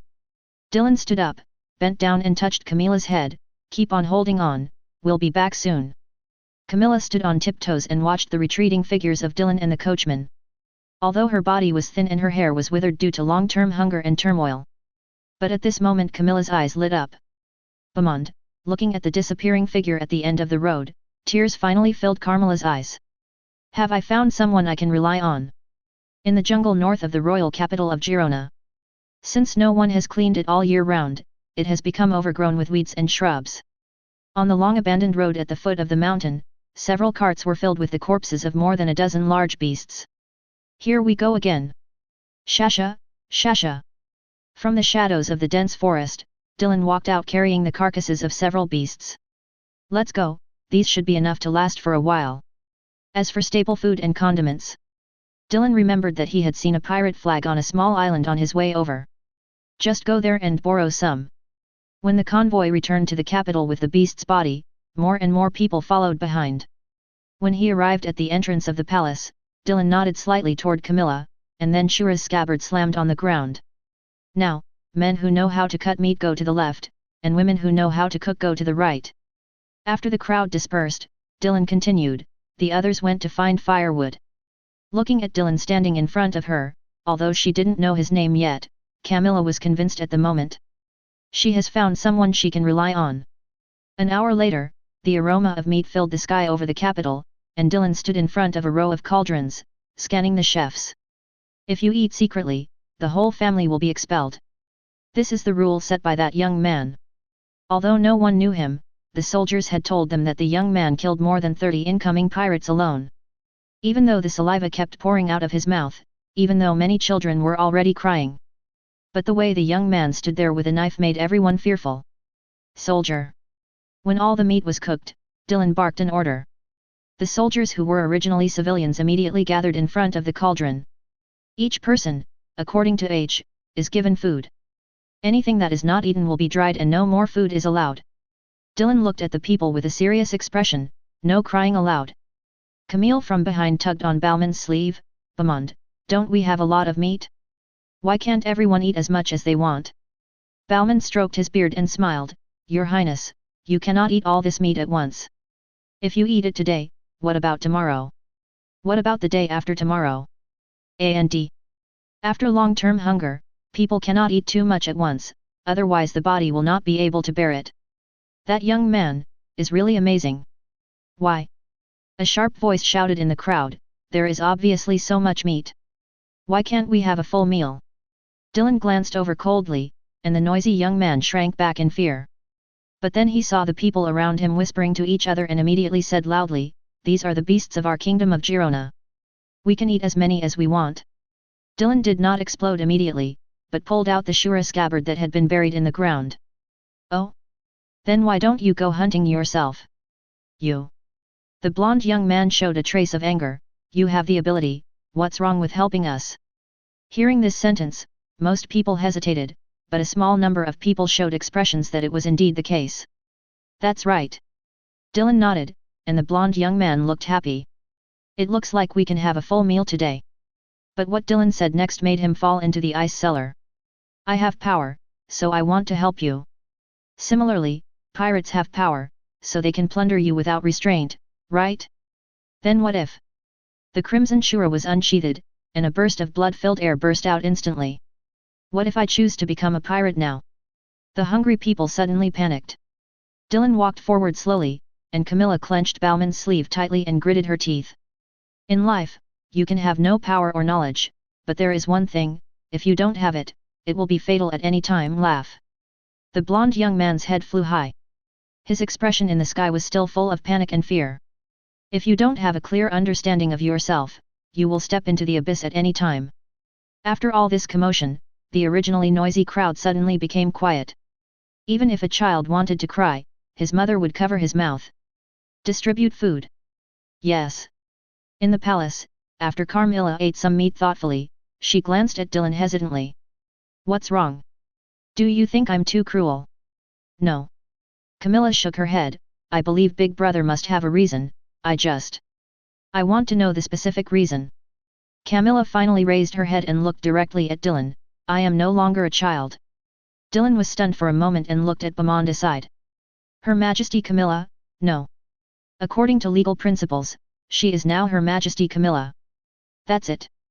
Dylan picked up a carving knife and placed it with a piece of meat. So, Queen Camilla, what do you think is needed to rule a kingdom? Camilla raised her head in confusion.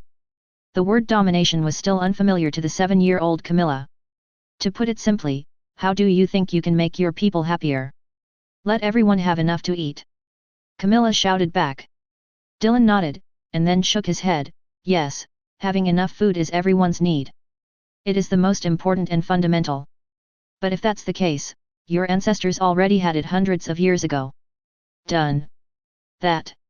Dylan looked at the somewhat confused Camilla and asked, why did the kingdom of Girona collapse? Because of pirates. Dylan shook his head again. This is just one aspect, just the symptom of the problem, not the essence of the problem. Dylan pushed the meat forward.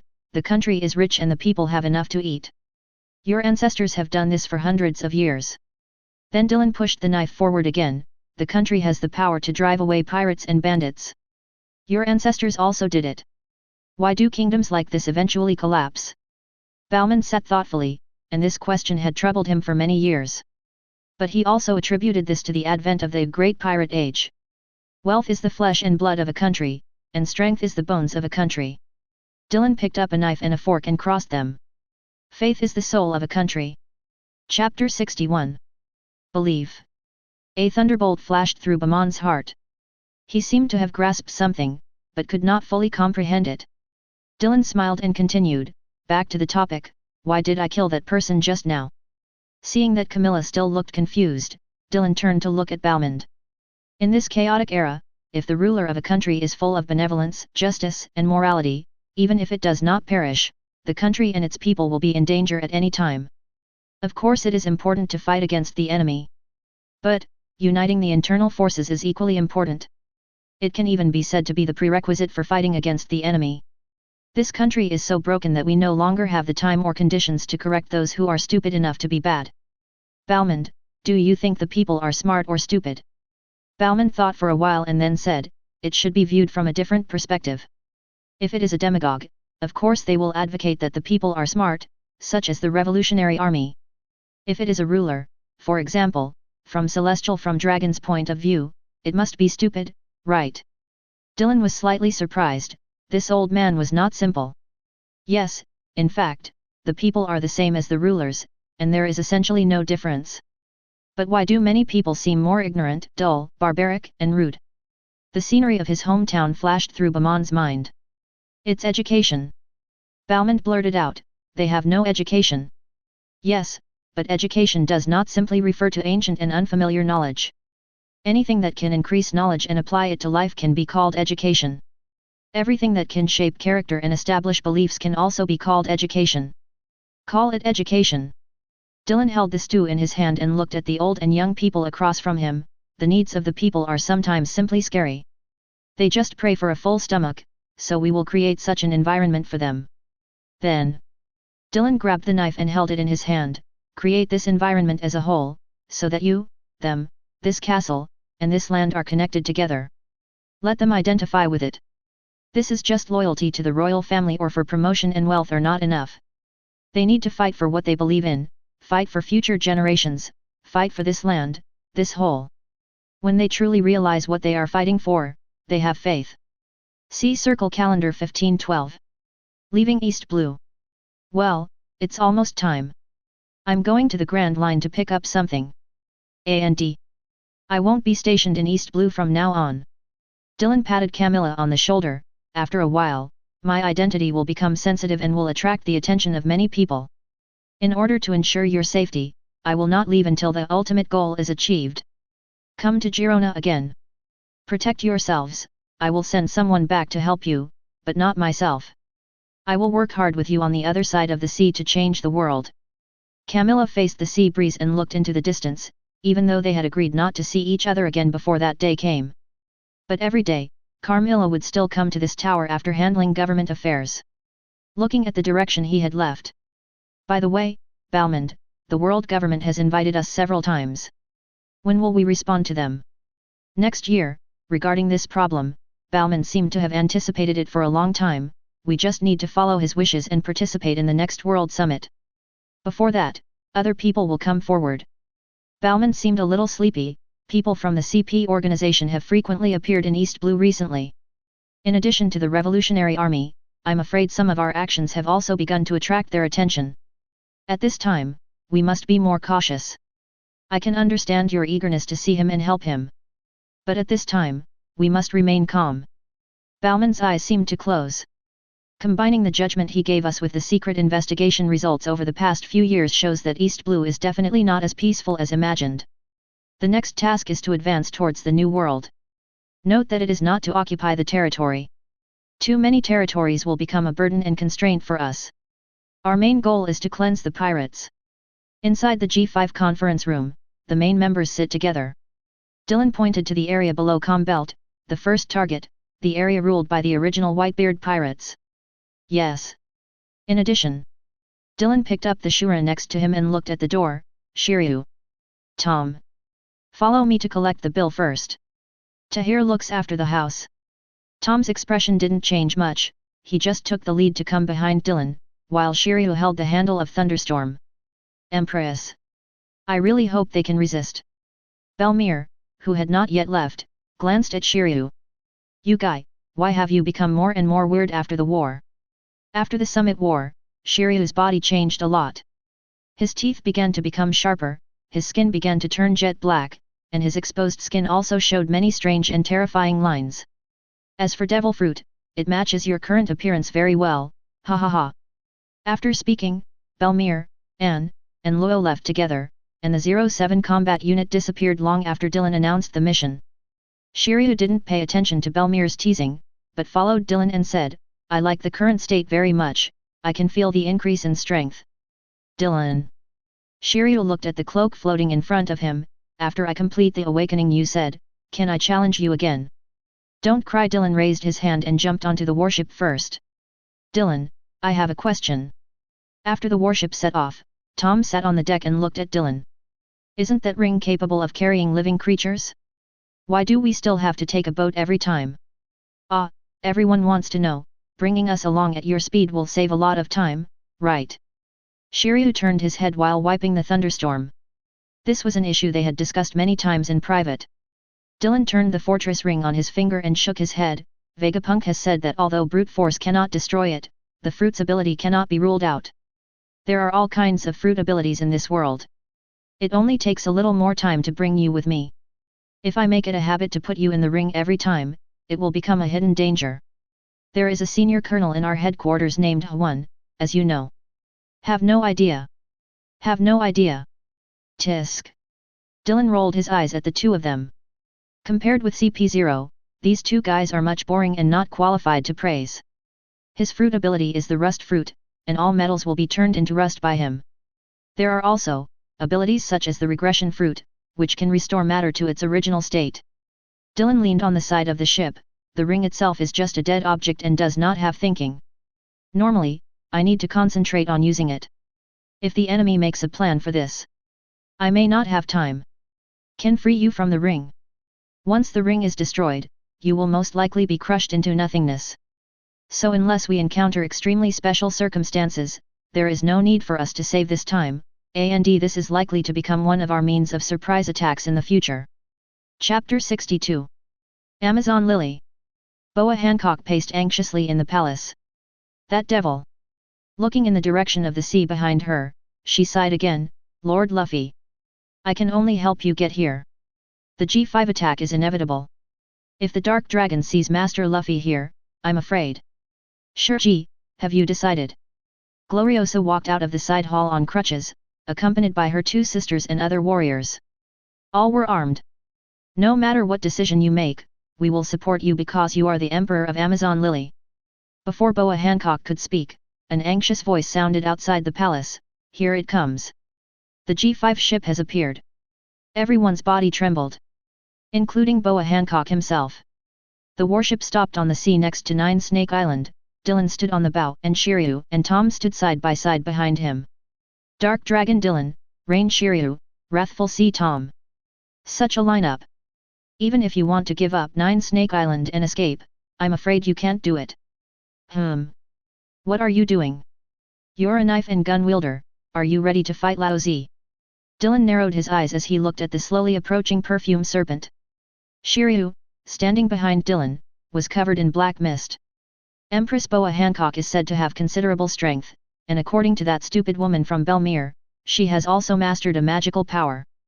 On the beach in the distance, the people of Nine Snakes stood together in a bustling manner, waiting for their fate. Thinking of their king's consistent style and the legend of that man, many people turned grey. The end of Amazon Lily may be today. Dark Dragon Vice Admiral. Gloriosa stood next to Boa Hancock and looked at the three people on the bow of the opposite boat. Dylan glanced at her coldly and interrupted her words, then looked at Boa Hancock. What the hell, are you going to act like a king in front of Lao Zi at this time? Shiryu. Bang. A pair of dark flesh wings spread out on Shiryu's back, and then he jumped up and flew towards the beach. The new power is really good, let's use the Nine Snakes to sharpen the knife. Wait a moment. A trembling voice sounded, and Boa Hancock covered his face with his hands. Wait a moment. When she put down her palm, 2 lines of tears slid down her cheeks. Rain Shiryu's reputation can be said to be frightening among pirates. If he were killed on the beach, not a single intact body would be found.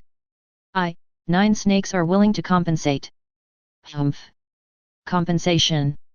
Dylan sneered, at this time, you know how miserable you are? Why didn't you think about today when you sneaked into Impel Down with a straw hat?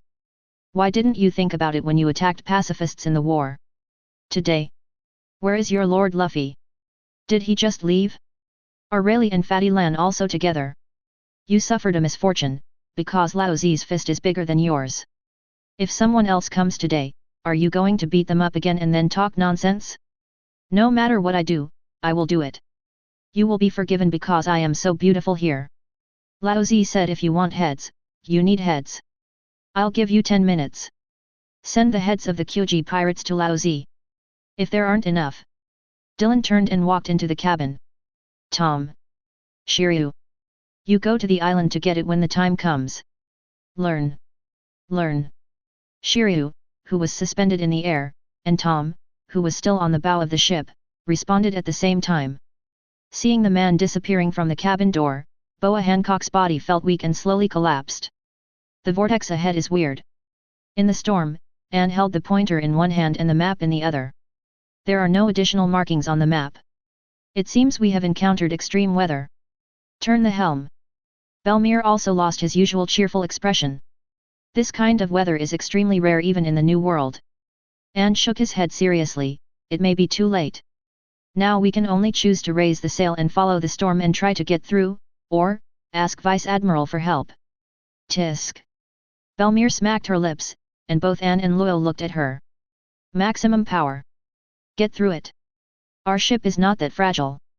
As the order was issued, the warship's sails were raised, and several rows of pipes emerged from the rear of the warship. Hurry up. A small boat bounced on the rough sea with thunder and lightning, and then sailed into the unknown fog ahead. It's over. You'll definitely get scolded when you go back. Looking at the dilapidated warship, Belmere cursed while smoking a cigarette in the Sunday. What kind of bullshit is this? CP0's bunch of losers don't have any marks at all. Anne marked information on the map while looking at the calm sea in the distance. Is this the case after passing through the fog? With the help of strong winds, huge waves, and the power of the warship, they successfully passed through the storm and then sailed into the fog. After sailing in the fog for nearly half an hour, the entire field of vision suddenly changed. The sky was blue and the wind was calm. This gave everyone a dreamlike illusion. Was the storm outside just now an illusion? But the warship stranded on the beach told them that all this was obviously not an illusion. Where's Luo? Haven't you come back yet?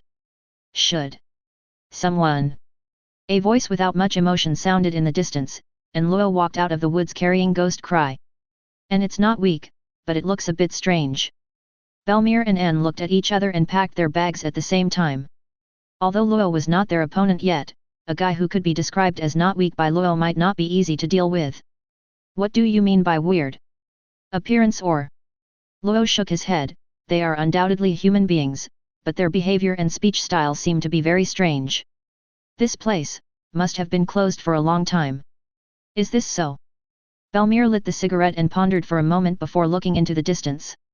Unfortunately, her vision was very ordinary and she couldn't feel the breath of life in the distance. Is there a pirate flag? Or are there any signs of pirate activity around? No. Luo recalled the appearance of that city. Apart from some flags and stone sculptures, he saw nothing else that indicated his identity or position. Those flags and stone sculptures are not in the shape of skulls that pirates are used to. Since there is no pirate flag, let's just wait here for Tahir to send someone to send a ship over. There is no need to disturb them. The rogue marines began to find useful things from the dilapidated warships to prepare dinner. Just as the bonfire was rising, a sound of neat footsteps came from the woods. Groan. Autumn Water and Ghost Cry were sheathed at the same time. Belmere also raised his head and looked into the dark and deep forest. Where are you from? A thick voice sounded from the dark night, and immediately after, a group of soldiers in armor walked out of the dense forest neatly. This is a place of isolation. Chapter 63. Marine Ford. 3 weeks have passed since the war. The fortress destroyed by Whitebeard is being rebuilt in full swing. Most of the Marines who were summoned to the headquarters also left. The Vice Admiral, Admiral, and Marshal of the headquarters were all summoned to the Marie Joys of the Red Line to discuss the appointment of the next Marshal. In Marine Ford Square, countless people and reporters came and went frequently to pay their respects. It was actually destroyed like this. Marine Ford. But Marine still won. Didn't the man known as the world's strongest also die here? Who knew? The broadcast was stopped for so long. I heard that Marines' methods are also disgraceful. Boom. Gunshots? Ah! There was an exclamation. Enemy attack. Marine on the outer shore suddenly announced loudly through the loudspeaker, the attackers are Straw Hat Boy, Aquaman Jinbei and Pluton, Shilbaz Rayleigh. No attack. They seized a warship. Shell them. Reporters from the periphery swarmed in and took pictures of the robbed warship. Big event. What are they trying to do circling Marine Ford? Idiot. This is the water funeral. Are you so bold? Just as the reporters were wondering, the robbed warship approached the west side of the square. That's the Oak's clock? Straw Hat Luffy, what is he going to do? Clang. Clang. Clang. 16 consecutive thick bells resounded in the sky. A bell to welcome the new year. Now, it's not the new year. Idiot. This is announcing the end of the old era. Straw Hat, this guy. Just when the sun god took off his straw hat and prepared to present flowers, a cold voice sounded in the distance. Good knock, boom. A lightning pillar fell, flowers scattered on the ground, and the straw hat was directly stepped on the ground by Dylan's foot. Rayleigh's pupils on the shore shrank. When Dylan pressed the scabbard against Straw Hat's head, stepped on his body with his right foot, and said to the reporters around him, send this scene to Laozi and send it to the whole world. What the Straw Hats are ringing is the death knell of a new era. Brother Luffy. Not far away, Jinbei's heart skipped a beat when he saw the Straw Hat being stepped on by Dylan. By the way, that guy is an Esper. For sea water. The current passes. 7,000 tiles roundhouse kick. The sea current had just been condensed by Jinbei, and with a roar, a brown figure appeared on Jinbei's flank. Boom. Jinbei, who had no time to defend himself, was kicked by Tom and flew into the wall. You, poof! A mouthful of blood spurted out, and Jinbei's eyes showed a solemn look. This guy is even more powerful. Rayleigh drew his sword and slowly leaned forward. Dark Dragon, don't! Dylan glared. You said you don't want it, so you don't want it. You said you didn't want it, but Lao Zi wants it. As he spoke, the color of weapons on Dylan's feet became thicker, and the old injury on the straw hat's back exploded, and a scream rang out. Wow! Rayleigh's eyes flashed with anger. Let Luffy go. Otherwise. What else? Are you going to FG sink Marineford? As he spoke, Dylan glanced at the reporters who were snapping pictures around him. The effect is almost there. Sun God, let's hit the road. Seeing the look in Dylan's eyes, Rayleigh moved and appeared next to him. You will get into big trouble. Ding! The two weapons were intersecting, and Dylan continued to exert force on his feet while resisting Rayleigh's sword. Old man! The straw hat under his feet has lost consciousness and fainted, and blood is leaking along the bandage. Sweat breaks out on Rayleigh's head. This young man's strength. I can't control that much anymore. The Conquerors, which was attached with black lightning, wrapped around Rayleigh's sword. Dylan grinned, are you serious? Zhen. Shiryu, who was rushing over from the sky, looked stern. After following Dylan for the past few years, he had some understanding of Dylan's habits. Generally, if he just shows a bored look towards a pirate, that pirate will seize the time to run away, and most likely he will still be alive. When he draws his sword, he will be ready to fight for real. But, if he starts making some weird witticisms, it means his murderous intent is unstoppable. The dark and dark red conquerors also wrapped around Shura, and the two knives that were originally stuck together began to slowly separate. Rayleigh looked at Dylan with a gloomy face. If this continues, Marineford may not be able to hold on. Marine. There are still so many wounded soldiers and civilians here. Really? Do you want to do this? You threaten Lao Zi? Dylan gritted his teeth and looked up at the sky. Shiryu. Send the order, go to Sabayati Archipelago and kill his concubine. Go to Twin Gorges and kill Kyokuros.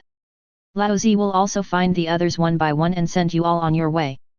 Seeing Dylan's ferocious look and his orders, Rayleigh's expression changed drastically. Shucky.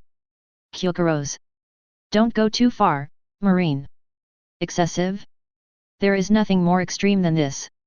Dylan's eyes flashed fiercely. Order G5 to arrest the former Arlong pirate swordsman Octopus Hachi, as long as he dies. Don't you not allow anyone to bully him?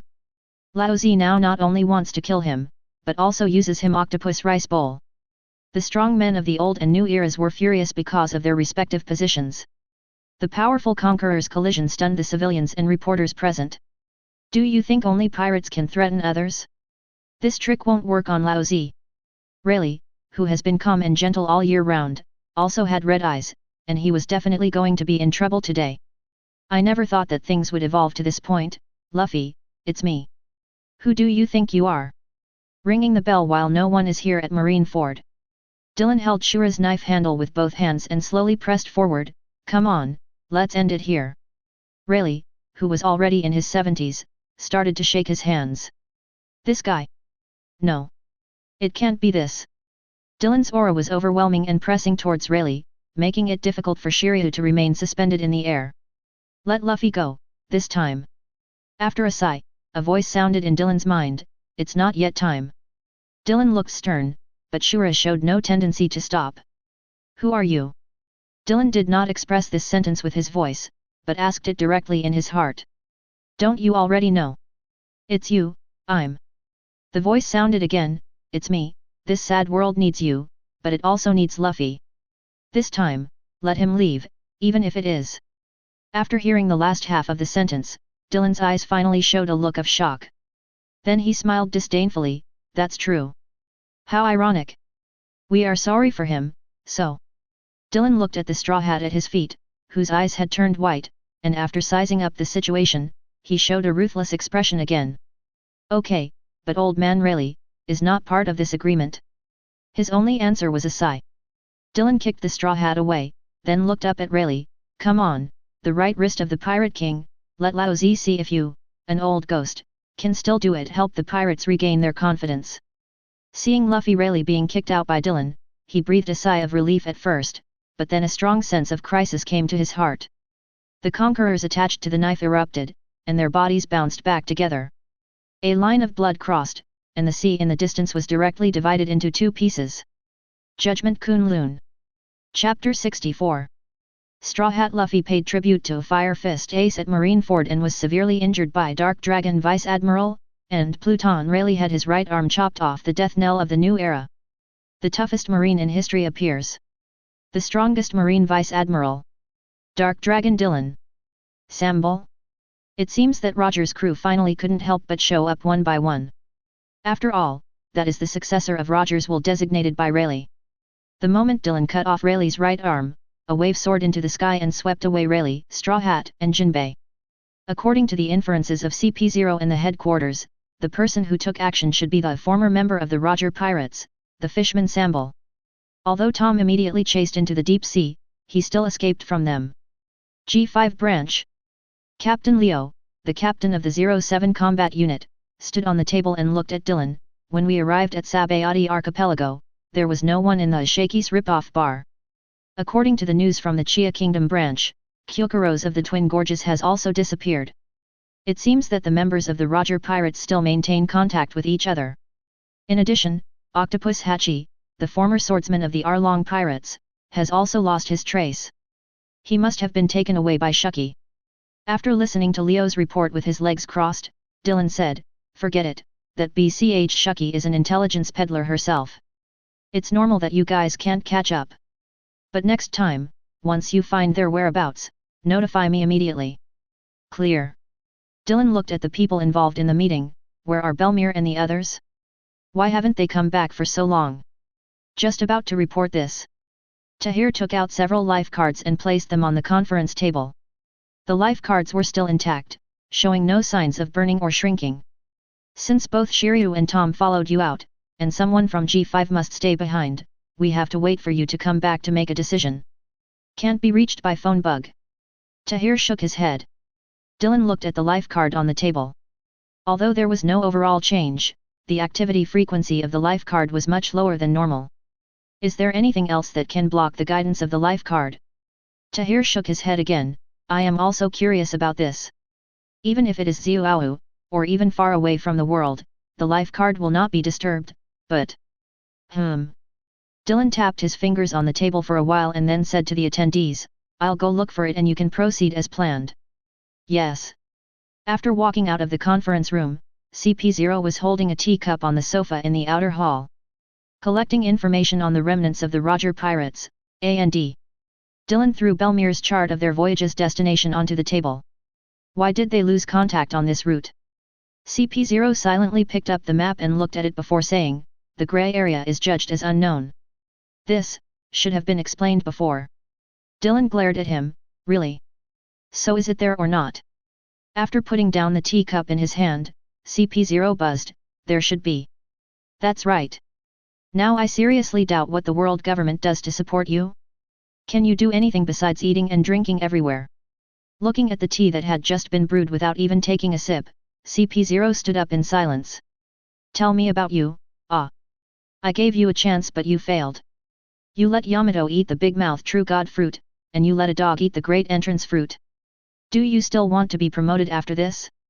You still want me to miss you? Bah. Faced with Dylan's heavy punch, CP0 picked up a box from the table and opened it. There was a devil fruit lying inside.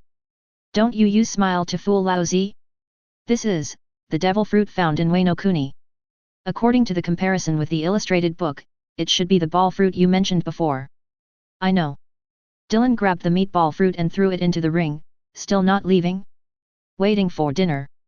CP0, who originally wanted to get some information from Dylan, looked at Dylan's face and then remembered some recent disturbances and suppressed the anger in his heart. And one more thing. Before Dylan glared at him, CP0 spoke quickly.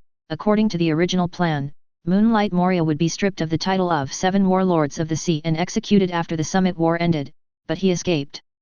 According to our clues, he should have escaped to the New World. If you meet him, can you? Let's talk about it when we meet. Dylan walked out of the base, took out Belmere's life cards and observed them. The life card flutters slightly towards a certain place every tens of seconds. Joy Boy? What? A great guy, but too naive. Beside the huge bonfire, Belmir, Anne, Luo, several old men, and several strong men sat together. Belmir collected her thoughts and then looked at the old man opposite. So, your ancestors neither supported the so-called Joy Boy nor the Union of 20 Kings, are you a third-party force? The old man fiddled with the bonfire without comment. A third party? Maybe, but there is still a big gap between our overall strength and theirs. After all, Joy Boy leads the strong men of all races, and the 20 Kings. I heard they formed a world government after they won. Well, this is also one of the two major pains in this world right now.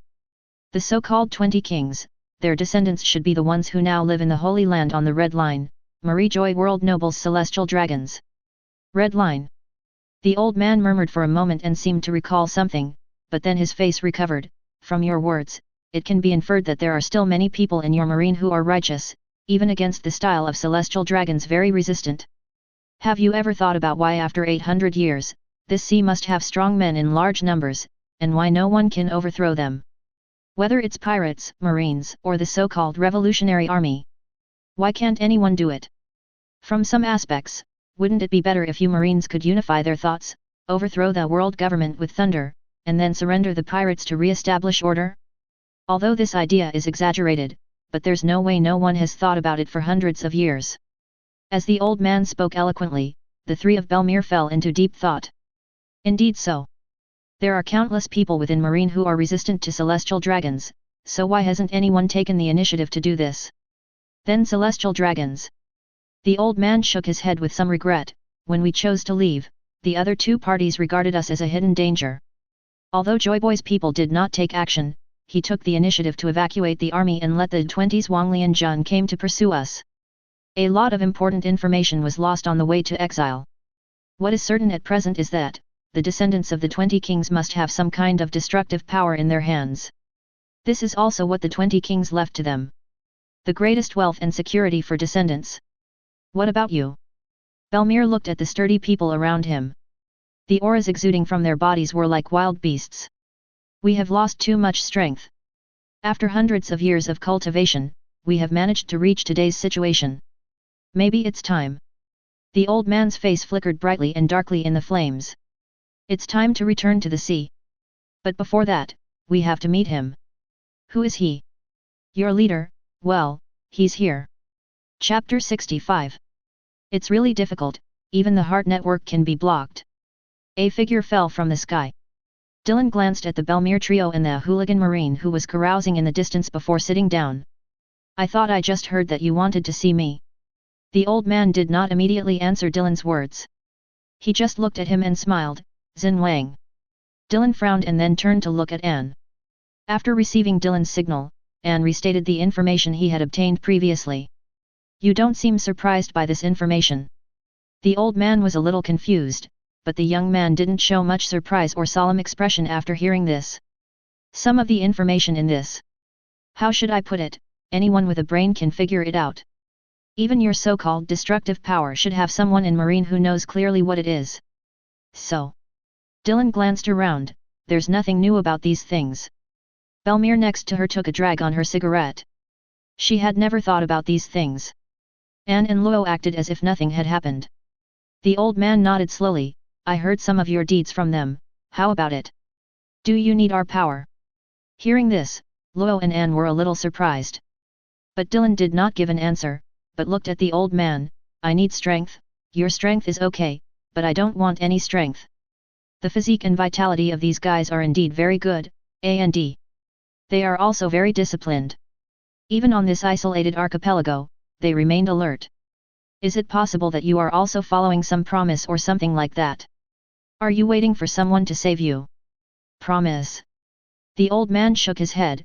No, this is the main reason why our ancestors and Joy Boy parted ways. Oh. The old man looked directly at Dylan and said in a deep voice, the sporadic records left to us by our ancestors once said that although Joy Boy is a benevolent leader, he is not a qualified leader. Peace definitely does not rely on laughter and happiness. Can bring about that, especially between races. The disparity in natural strength, the estrangement in living habits, and the ambitions of conspirators cannot be solved by holding a banquet. I don't know much about what happened at the last moment of that war, but through some conversations and analysis just now. Just as the ancestors described, what kind of self-sacrifice did Joy Boy choose at the last moment? Or waiting for dawn or something like that? This kind of thing is exactly what we hate. Nika, he tried to lead the oppressed people to break the old evil, but gave up at the last moment. The old man shook his head. Compromise and time cannot buy peace. Stupid banquets cannot maintain long-term peace. Legal principles are the benchmark for maintaining peace. The old man's eyes were filled with blazing fire, the principle of treating everyone equally. After listening to the old man's words, Dylan clapped his hands. It's a bit interesting, but almost not. Let's do this. Dylan glanced around, go and see the outside world first, and then make a decision. A young warrior followed Dylan out of the archipelago called Balkiko. Do you have any racial characteristics or anything like that? For example, do you have any weird tattoos on your back? In the fog, a small warship sailed slowly. Alex, a young warrior from Balkiko, shook his head. No, why is there such a thing? Who knows? Some people have it anyway. If the people here were indeed, as they said, a third-party force back then they would probably also be included in the records of the world government. Now is not a good time to rebel. That old man, well, his name is Mr. Ephraim, he is our guide. Guide? Don't you have a royal family there? Alex shook his head. It is said that before entering Balkiko, there was no such thing as a royal family in our country. I don't know specifically. So smart? Parliamentary system was implemented 800 years ago? Still. As the ship emerged from the fog, the outer eddies had subsided, but the storm was still frightening. Tisk. Listening to the thunder roaring in the sky, Dylan looked upward. The clouds surged for a while and then gradually began to subside. The thunderclouds that had just subsided immediately gathered together again after Dylan passed by. Looking at the clouds behind him, Dylan frowned. No wonder this kind of place is classified as an unknown area by CP0. Sure enough, it's full of weirdness. The other side of the New World Sea area. An island occupied by the original Whitebeard pirates. Boom. The pirate flag erected on the island was cut in half. Looking at the pirate flag lying on the ground, the people's eyes lit up a little, but then dimmed again. So what? These pirates died today, and new pirates will come tomorrow. My lord, are you Marine? The man who looked like a demon actually got off a warship with the G5 logo on it. Although he did not attack the people, his cruel method of massacring the pirates shocked the people quietly watching from a distance. Ah. I guess so. What's wrong? Shiryu replied nonchalantly while wiping the blood from the thunderstorm blade. Gu, the person who came up to ask, swallowed his saliva and said, Can you borrow your flag to help us deter pirates? When G5's ship approached the island, the pirates who were drinking and eating suddenly began to run away like crazy. Those with boats sailed, while those without boats found a plank and started jumping into the sea. Some people even plunged directly into the sea. It should be the very powerful and famous Marine. No. Shiryu shook his head. My mission is only to cleanse the pirates. The look in the middle-aged eyes became even more gloomy. How many days can a stable life last? Seeing Shiryu leaving, the middle-aged man looked at the rogue Marine on the other side. Although these people don't look like good people, but... When he made his request again, the Marine showed a struggling look on his face. He is just the adjutant of Shiryu, Rear Admiral, the adjutant of the 04 combat unit, and does not have that much power to directly use the G5 flag. But the people here. Thinking of the food and supplies sent to them by the poor people just now, the adjutant gritted his teeth and said, Okay. When he returned to the warship, the adjutant's legs were already trembling. Everyone in the G5 branch knows that in the base, apart from the Belmere Rear Admiral who dares to talk back to Dylan's Vice Admiral, only Miss Au and Princess Mangzalai can act coquettishly in front of the Vice Admiral. Others almost always carry out orders according to iron rules. As Shiryu's adjutant, he certainly knows the current strategic direction. Only clean the pirates, don't occupy the territory. This was an order given by Dylan Vice Admiral himself. On the warship, Shiryu sat on a chair on the deck, chewing a cigar and looking at the trembling adjutant. Tie him up and throw him into the prison. Just when the adjutant was desperate, Shiryu turned around and walked towards the cabin. Return. Shiryu Rear Admiral. The adjutant had tears in his eyes. He did not take back the G5 flag. This guilt. He took it for himself. Chapter 66. Disobeying military orders. Yes, he planted the G5 flag on that island, but I didn't take it back. Dylan leaned on the sofa with his hands folded on his chest and looked at the deputy who was tied to the ground and Shiryu who stood aside waiting to meet the anger. After thinking for a while, Dylan raised his eyes. The G5-04 combat unit violated military orders. Everyone will have 1 year's military pay deducted, and everyone's military rank will be reduced by 1 level. Depart immediately and kill 100 pirates with bounties before they can return to the team. Get out. The adjutant on the ground breathed a sigh of relief. Dylan Vice Admiral. Did not order the flag to be withdrawn. That's great. After the people from Unit 04 left, everyone else was silent. Dylan was still leaning on the sofa and thinking. Although some islands were occupied before, they were still within controllable range. And they are all near the G5 branch. It cannot be considered an occupation in name, but the setting up of outposts. Both the department and Marie Joyce turned a blind eye to this. But Dylan knew that if something was taken too far, it would cause problems. The territory is too big for G5 to take care of. Once someone with intentions destroys the island protected by G5, it will be a blow to G5's prestige, regardless of whether G5 pays for it with blood afterwards. Furthermore, those islands are the territories of non-franchised countries, or simply ignored areas. According to the laws of the world government, Marine does not need to provide them with protection. If I expand my territory in a big way, but these territories cannot become franchise countries, I will not pay the heavenly gold. That would be a huge hazard. Belmere was the first to hold back and was about to speak, but Tom, who was sitting opposite her, shook his head slightly to stop her. Map. As the map slowly unfolded, Dylan's hand slowly groped on the map, seeming to be looking for something. Others looked puzzled, but no one spoke. Here, Dylan pointed to an area west of Dressrosa, labeled Kingdom of Elsinore. Intelligence. Tahir took a look and said, the Kingdom of Elsinore, formerly a member of the world government, lost its membership and marine protection 6 years ago.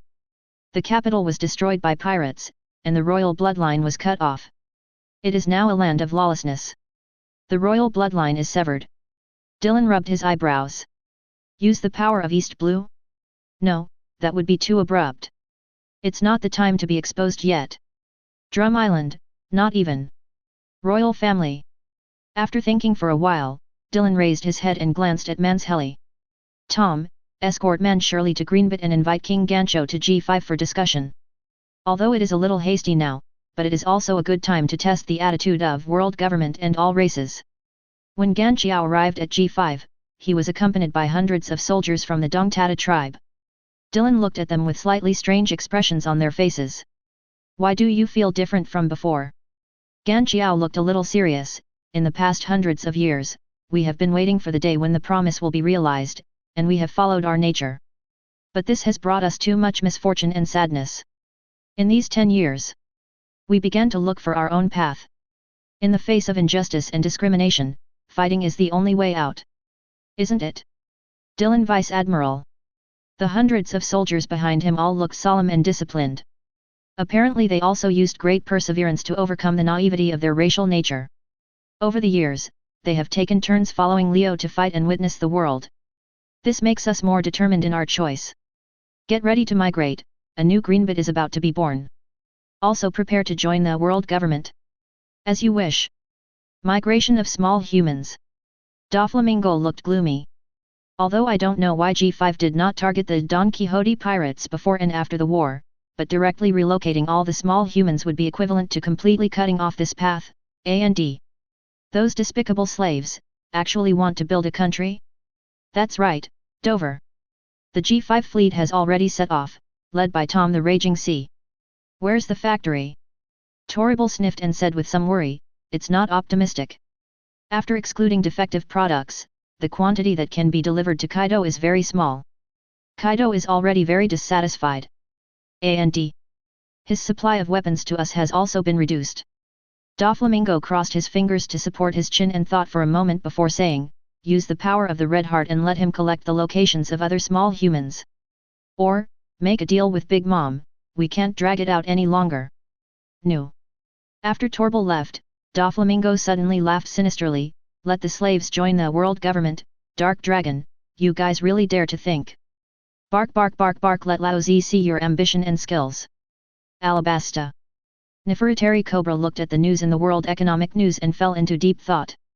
With the support of the Marine G5 branch, the Dontata kingdom of the small human race announced that it would move to Elsinore, the borderless land, and establish the Greenbit kingdom. And their king also stated that he would restore his national strength as soon as possible after settling down, and then, join the world government. After the Summit War, everyone knew about the existence of the G5-07 combat unit, so although it is not certain whether the current actions are led by Dark Dragon, his power is definitely behind it. What is the purpose? All politically sensitive people are secretly discussing this major change. These traitors. It is simply a disgrace to the little humans. Not only did they forget the promise, but they also broke the promise. Following the Ryuagong kingdom, has another foreign race joined the world government? What role does the Dark Dragon play in this? Is it Marine's test? After the news spread, Zo, Wainokuni, and Elbaf were filled with discussions and suspicions. Tato land. Well, Dark Dragon, are you a little too impatient? Sparrow asked while licking the candy. Mom, do you mean, is this his plan? Does he also want to establish a nation of all races? Who knows, but this is a very dangerous sign. Are the little humans rich? Can they afford the heavenly gold? Katakuri sat in the distance and said in a deep voice, with G5, no. With the financial resources of the Dark Dragon, paying the sky gold is simply a piece of cake. There is a strange rumor among pirates that if you can defeat the Dark Dragon and gain his wealth, there is no need to look for One Piece or anything like that. Chapter 67. Anne, are you still in contact with Zephyr and the others? Yes. Although it has been several years since he entered G5, Anne still belongs to the type who doesn't talk much. The swordsman seemed to speak very little. Dylan tapped the table. Did Bins eat devil fruit? Probably not. Please wait a moment and let me confirm. Well. The meticulous Anne immediately picked up the phone and dialed Zephyr's number. Oh, Anne. Zephyr's appearance looks older than before. But after seeing Anne's image, he still showed a happy expression. Although Anne followed him for a short time, within Marine, Anne can be considered a strong person. After all, it was that man who practiced swordsmanship, Zanjiu Anne. Although Anne is not high in the ranking of G5 internal officers, as a new generation of Marine, he is also among the top. Teacher Zephyr, Vice Admiral asked me to ask you if Bins has eaten devil fruit. Hey? Bins. Zephyr was slightly startled and looked confused. After the Esperator attack incident, he hated devil fruit's abilities. Even if he does capture the devil fruit, he will choose to hand it over to the headquarters. No. How come there is such a problem suddenly? Anne turned to look at Dylan, who took the phone and said, Zephyr, it's me. Dylan, Bins didn't gain abilities. Is there any problem? As the only two remaining students from the energy attack incident, Anne recommended him to Dylan, while Bins received his full guidance. It's a pity. Bins's talent is really limited. Dylan is a boy with really good eyesight. He not only discovered Tom the Furious Sea, Tahir the Sky Fox, Belmir and other ordinary characters. Even then, he noticed Anne as a recruit at a glance. I see. Bins is a major now, right? Congratulations Zephyr. It's not even close, boy. But if you're here, Marine, I can retire peacefully. After chatting for a while and hanging up, Dylan dialed the blue-gray phone. Look for a fruit. What kind of? The lush fruit looks like in the illustrated book. If you find it, plus what happened before, I will tell you about the location of the Revolutionary Army headquarters. CP0 stationed at Dressrosa was shaken. In recent years, their role on Dylan has become smaller and smaller. In addition to Marine tilting a lot of resources and authority to him, he also seems to have many additional intelligence channels. Be sure to seize the opportunity this time. After hanging up the phone with CP0, Dylan began to think about the next step. Although the little humans have extremely powerful methods of cultivating plants, if they are paired with luxuriant fruits, they will definitely be able to take it to the next level. After all, if you move your family to a strange place, in addition to the safety protection, you still need to make some additional compensation. Order Unit 07 to patrol and clean the outside of New Greenbit. Tom's main task is to guard the interior. Call nearby refugees to participate in the construction and absorb a few talents to join Greenbit citizenship. The outer buildings, wait for me one time. The phone bug turned into a ruffian wearing sunglasses. Barking, barking, barking, it's really strange. Dark Dragon, are you really not afraid of the higher UPS being suspicious of you with such a big move? Dylan stared at the phone without saying anything, and Doflamingo's voice on the other end paused. Tell me, what's the matter? Do you need me to help you find the lush fruit? If you ask, I will help. Humph. Dylan snorted coldly. This guy's hand was really long and even penetrated into the CP0 organization. However, this obvious tactic of killing with a borrowed knife has no effect on him. Lend me your stone man for a few days. Pika? What is it used for? What can you do? Go to Elsinore to build a house for Laozi. What, you don't want to borrow it? Even through the phone bug, Doflamingo felt a twinge of discomfort. If you don't borrow it, this guy will come to pick it up in person. The current Dressrosa can't stand his torture. How long? Pika is my important family member and cotter. After leaning his body forward slightly, Dylan chuckled, you have to ask him this question. If he works hard, maybe he can get it done in 3 to 5 days. If he cheats, he will be moved by Laozi for the rest of his life. Brick. I understand, I will arrange for Pika to come over. Please notify the fishman so as not to cause any misunderstanding. Are you teaching me how to do something? After confirming that Dylan had hung up, Doflamingo dropped the microphone on his hand. This BD is really infuriating. But thinking of that guy's power, Doflamingo became irritated again. Strong and famous, and all of his subordinates are monsters who shined in the Summit War. As the new generation of Marine's strongest vice admiral, he has power that makes everyone look at him, and he also controls a huge amount of wealth. Although there are rumors in the sea that this guy is entangled with some mysterious forces and even has deals with Big Mom, but so what? This did not affect his status at all.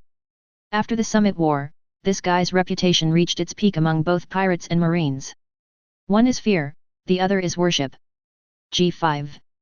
Dylan was reading books in the office, and Au sneakily approached the window. Hey! Ninpo! Starfish shuriken! A dried starfish flew from behind Dylan, and Dylan moved slightly and dodged it. The enemy female ninja? Then I have to take action. Ninja technique. Lightning style. Kiran. A ball of lightning that was so weak that it was almost extinguished appeared in Dylan's hand. Surrender! Surrender! Au jumped behind Dylan and hugged his neck. How's it going, our female ninja? Have you been studying hard and exercising recently? Yes, Brother Tahir is a very good teacher. Dylan rubbed her head and took out snacks from the drawer. Really? Then let me test you. Au jumped to the ground, chewed snacks, and answered vaguely with her hands on her hips, come on. Ninjas are not afraid of trials and challenges. Dylan touched his nose and smiled mysteriously. For a swimming pool, it takes 15 hours to fill the water with the water pipe open, and empty the water pipe 20 hours after the water pipe is opened.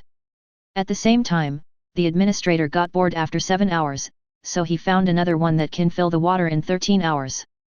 I put the pipe into the water tank, but when I threw it down with too much force, it created a hole that would leak out in 40 hours. How many hours will it take to fill it up? The female ninja was stunned for a moment, and the snack she was chewing in her mouth fell to the ground. After being silent for a long time, she asked tremblingly, Can you say the question again? Ha ha ha ha ha. Dylan laughed loudly. It seems that no matter what world he is from, children will fear the crazy pool manager from the depths of their souls. Chapter 68. After Au left Dylan's office, Belmir walked in with a cigarette in his mouth. Dylan, who started looking through the books again, ignored her. These guys, except for going to the conference room or living room during regular meetings, they like to go to his office at other times. Hey, Dylan, I said. Dylan closed the book again and looked at the hesitant Belmir. What's wrong? Hesitant, got into trouble again. Tisk. I said, can you think of a good thing about me? Belmir rolled her eyes at Dylan before continuing, how old are you this year? Are you in your 30s? 31, what's wrong? Although he was already 31, tempered by thunder and lightning, his appearance still remained that of a man in his mid-twenties. Belmere hesitated for a moment before saying, "Au is a very good child, but, haven't you ever thought about leaving your own blood? Although Dylan often disappears, they all know that Dylan is doing his own things or practicing. This promising man has almost reached the top of the world. Why isn't there even a woman around?" Although Anne is taciturn, Belmere, who is also a woman, can be sure that Anne's heart can no longer tolerate other people. As Dylan's first companion, Belmere sincerely hopes that Dylan can have a family and bloodline of his own. "Not yet," Dylan said, stroking the cover of the book and looking at Belmere. He liked her sisters from the bottom of his heart. Nami, Nakajao, Camilla, Au. These children are deeply loved by her. But now, have you forgotten what the old man Balkako said?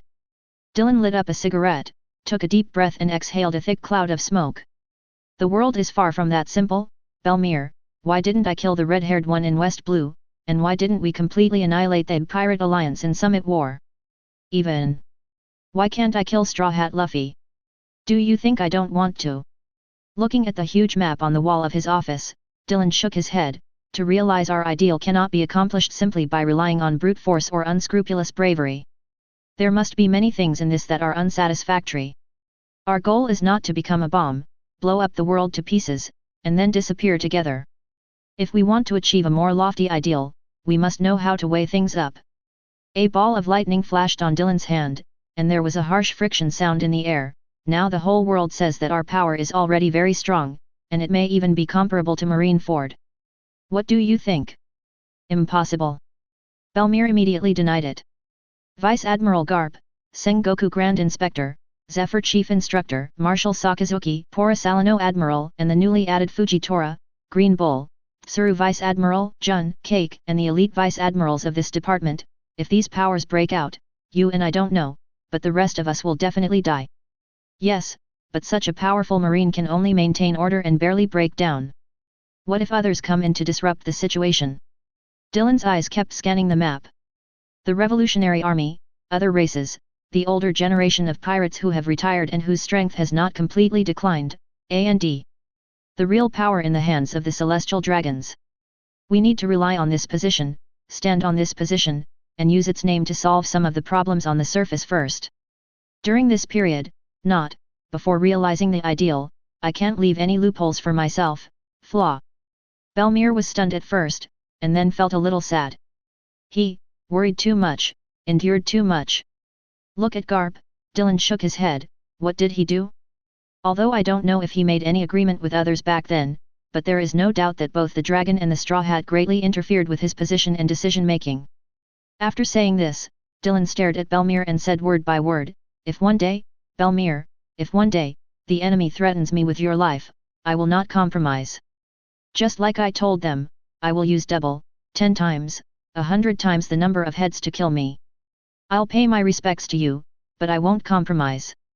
After hearing Dylan's words, Belmere did not feel disappointed or angry, but nodded firmly. "This is what we hope for. Dylan. This is you. You are the one worthy of our following." Dylan shook his head and sighed. "I have never been a husband or a father. I don't know what kind of emotions are involved in it, but I am very afraid, if I really have a wife or children, the enemy will take their lives. If you threaten me, can I be cruel? So, until that day comes, I will not leave any loopholes for the enemy. Even if I disappear from this world, I have never let anyone down. My child shouldn't be born in this damn era." After leaving Marine, Kuzan took his penguin, carried his small bag, and started traveling around the world on his bicycle. Somewhere in East Blue, in an ordinary fishing village. Want to try to contact him? Sir seems to have a good opinion of him. No. His position is hesitant and he is not our choice. Moreover, his identity is too sensitive and attention-grabbing. Contacting him now will only cause fire. Where are the CP0 organization and the Revolutionary Army?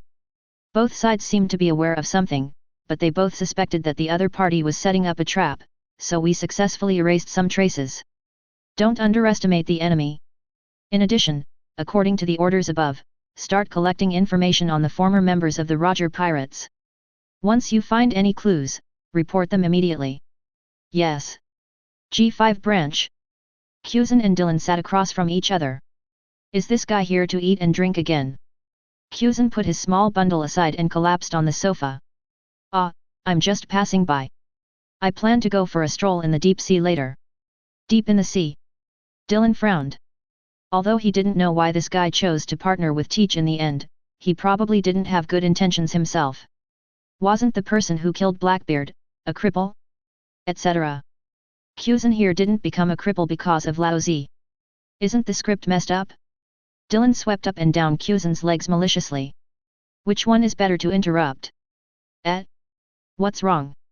Are you thinking about something bad? Humph.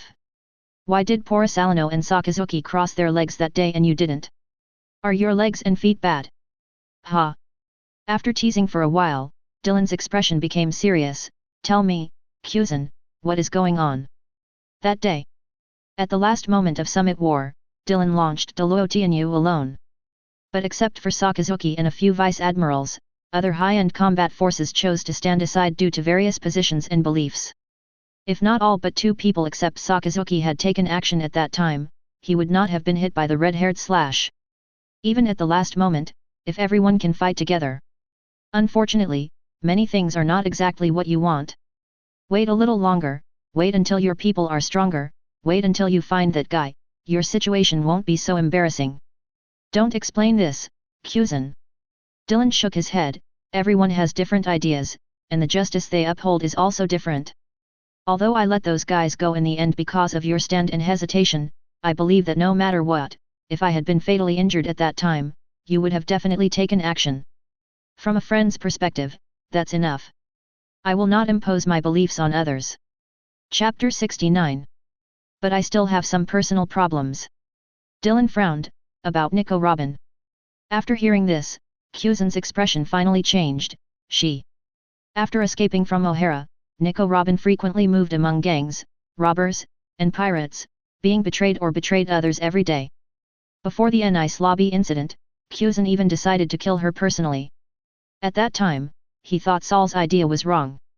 Although this sea is so vast, Nico Robin still has not found a place to stay after so many years.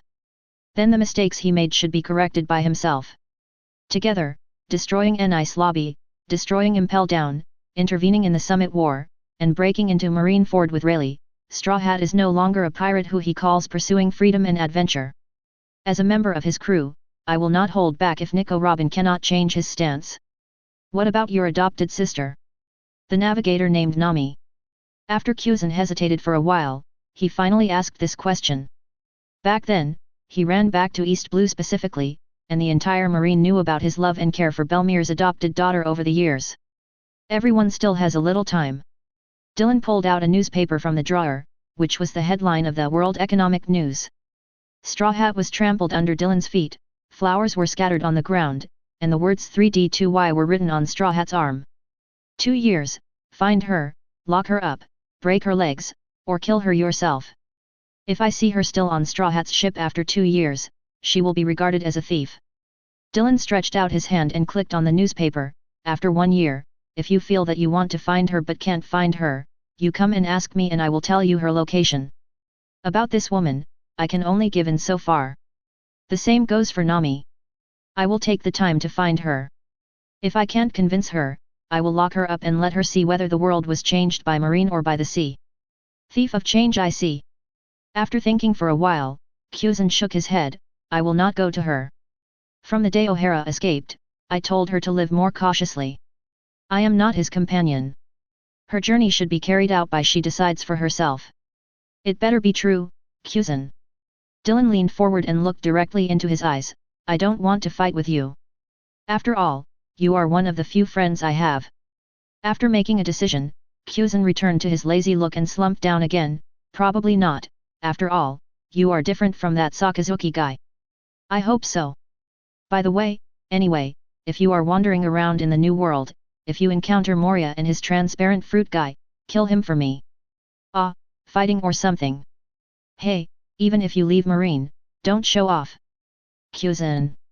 Kyuzin picked up his small backpack and stood up and walked towards the door. I know. Really? 1 or 2. Even though I have left Marine, they still refuse to let me go. As Kyuzin's voice faded away, Dylan frowned slightly.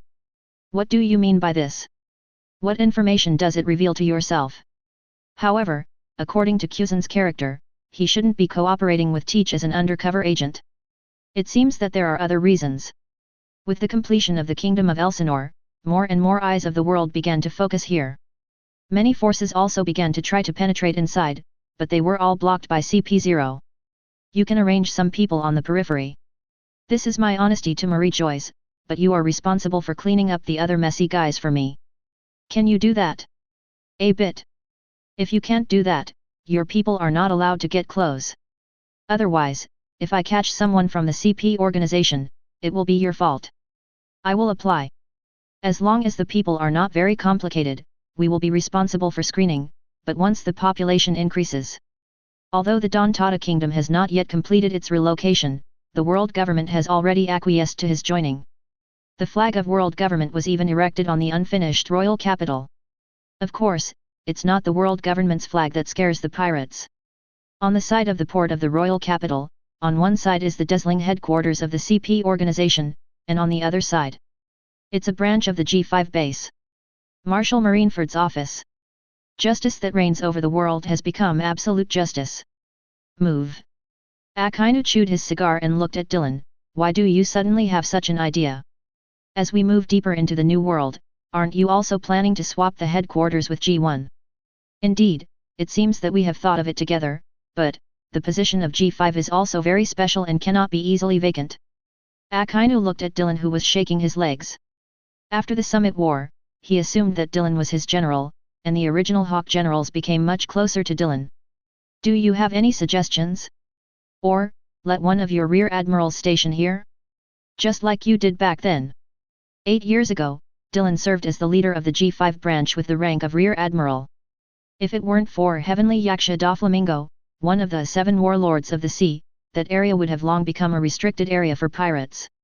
Although Dylan's rear admirals may not be as strong as him, they are certainly better than the average vice admiral. No.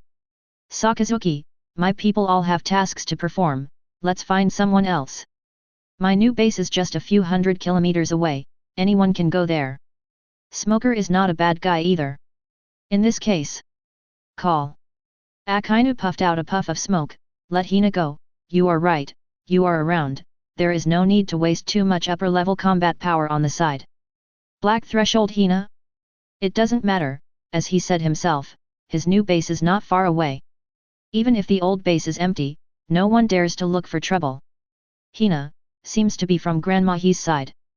Hina is willing. As a marine, of course you should go to more dangerous places. In the office, Hina stood on the side of the desk with a serious expression. Dylan looked up. I won't be happy if you say that. Hina doesn't mean that. What Hina means is that being able to go to the front end of the new world to fight evil is what I have always wanted. I understand, but although there are no stray fish coming to where I am, a big pirate might come one day. You are right to say it is dangerous. Understood. In addition, before receiving the transfer order, someone entrusted Hina to come and apply for the transfer order. Sakazuki took off the cigar. Hey? Who? Hina straightened her body. This is Major Tashiji Undersmoker. She said she wanted to enter G5 to study for a while, but because she was not at a high level, she could not contact the Marshal and Dylan directly. I met her outside just now, so she entrusted me to apply together. It's for you. Akainu was non-committal. He didn't care about such a small thing. Tashiji. Ask her to come in. Reporting from headquarters, Major Tashiji. Although the four-eyed girl was a little uneasy when she walked into Akainu's office, she still completed the military salute meticulously. Akainu leaned on his chair and did not answer. Instead, he raised his chin to signal Dylan to make his own decision. Reason. This time, Dylan was not as polite as in previous meetings, but went straight to the point.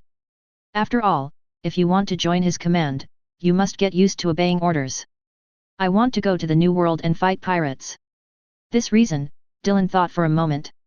Seeing Dylan lost in thought, Tashiji's mouth tightened. After a while, she finally couldn't help but ask loudly, does the Vice Admiral dislike me for being too weak? Weak. Dylan woke up from his contemplation and shook his head. There is no such thing as saying that we all came from being weak step by step. Now that you have made up your mind, go to the new G5 to report by yourself. Ah, by the way, you went to G5. What did Smoker say?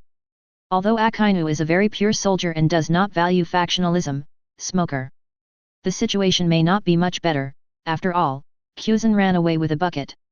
Snort. Akainu, who had been silent until now, snorted coldly. That BD said he wanted to hone his fighting skills and already took a long leave.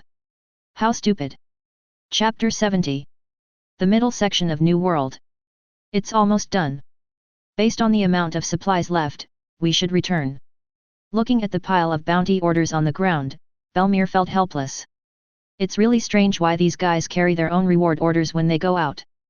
Luo was treating the wounded nearby and talked nonchalantly, is this an honor or a symbol of strength for them?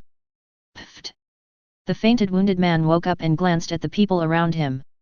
You are Marine. Hey? That's right. What's wrong? Save my family. They are in the kingdom of Savia not far ahead. Please.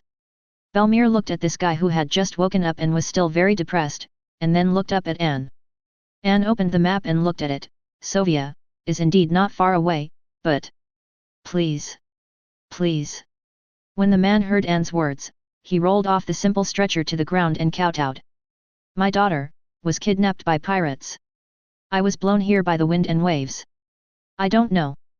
There were muddy tears on the man's face. I don't know how long it has been, anyway, I beg you. Hearing the word daughter, Belmir's heart tightened. Seeing her look, Luo and Anne started to pack their things. The kingdom of Sovia. Anne once again confirmed the information. It is not the area occupied by the four emperors, nor is it the red danger area noted by CP0. Set sail. Take turns to rest, and if you need supplies, take them from the pirates. Kingdom of Sovia, a secluded fishing village and small port. This place has been abandoned for a long time. The pirates didn't send anyone to monitor this place. Although the wounds on his body had not yet healed, the man named Bart still gritted his teeth and walked ahead. After learning the date from the marine, he realized that 4 full days had passed since his fishing boat was bombarded by pirates. Wait for me, Daddy will come to save you soon. Anne, who was walking in the middle of the team, suddenly felt a slight pause in his body. Hey? What's wrong, Anne? Belmir next to her was a little curious. Although Anne usually didn't show much emotion, at this moment, her face was full of doubts and caution. I don't know, but I always have a bad feeling in my heart. Luo, who was walking at the front, also frowned, and then shook his head. I didn't feel any special aura. Anyway, cheer up, Anne said in a deep voice to the team behind him, this is the intuition of a swordsman. After the team quietly detoured along the long, narrow, and steep mountain road for an hour, a medium-sized palace appeared in everyone's sight. Belmir did not rush to give the order, but looked at Anne and Luo on the left and right respectively. The results obtained are completely opposite. Anne still looked serious and nodded. Luo frowned and shook his head again. Among the three of them, Luo's knowledge is the most powerful.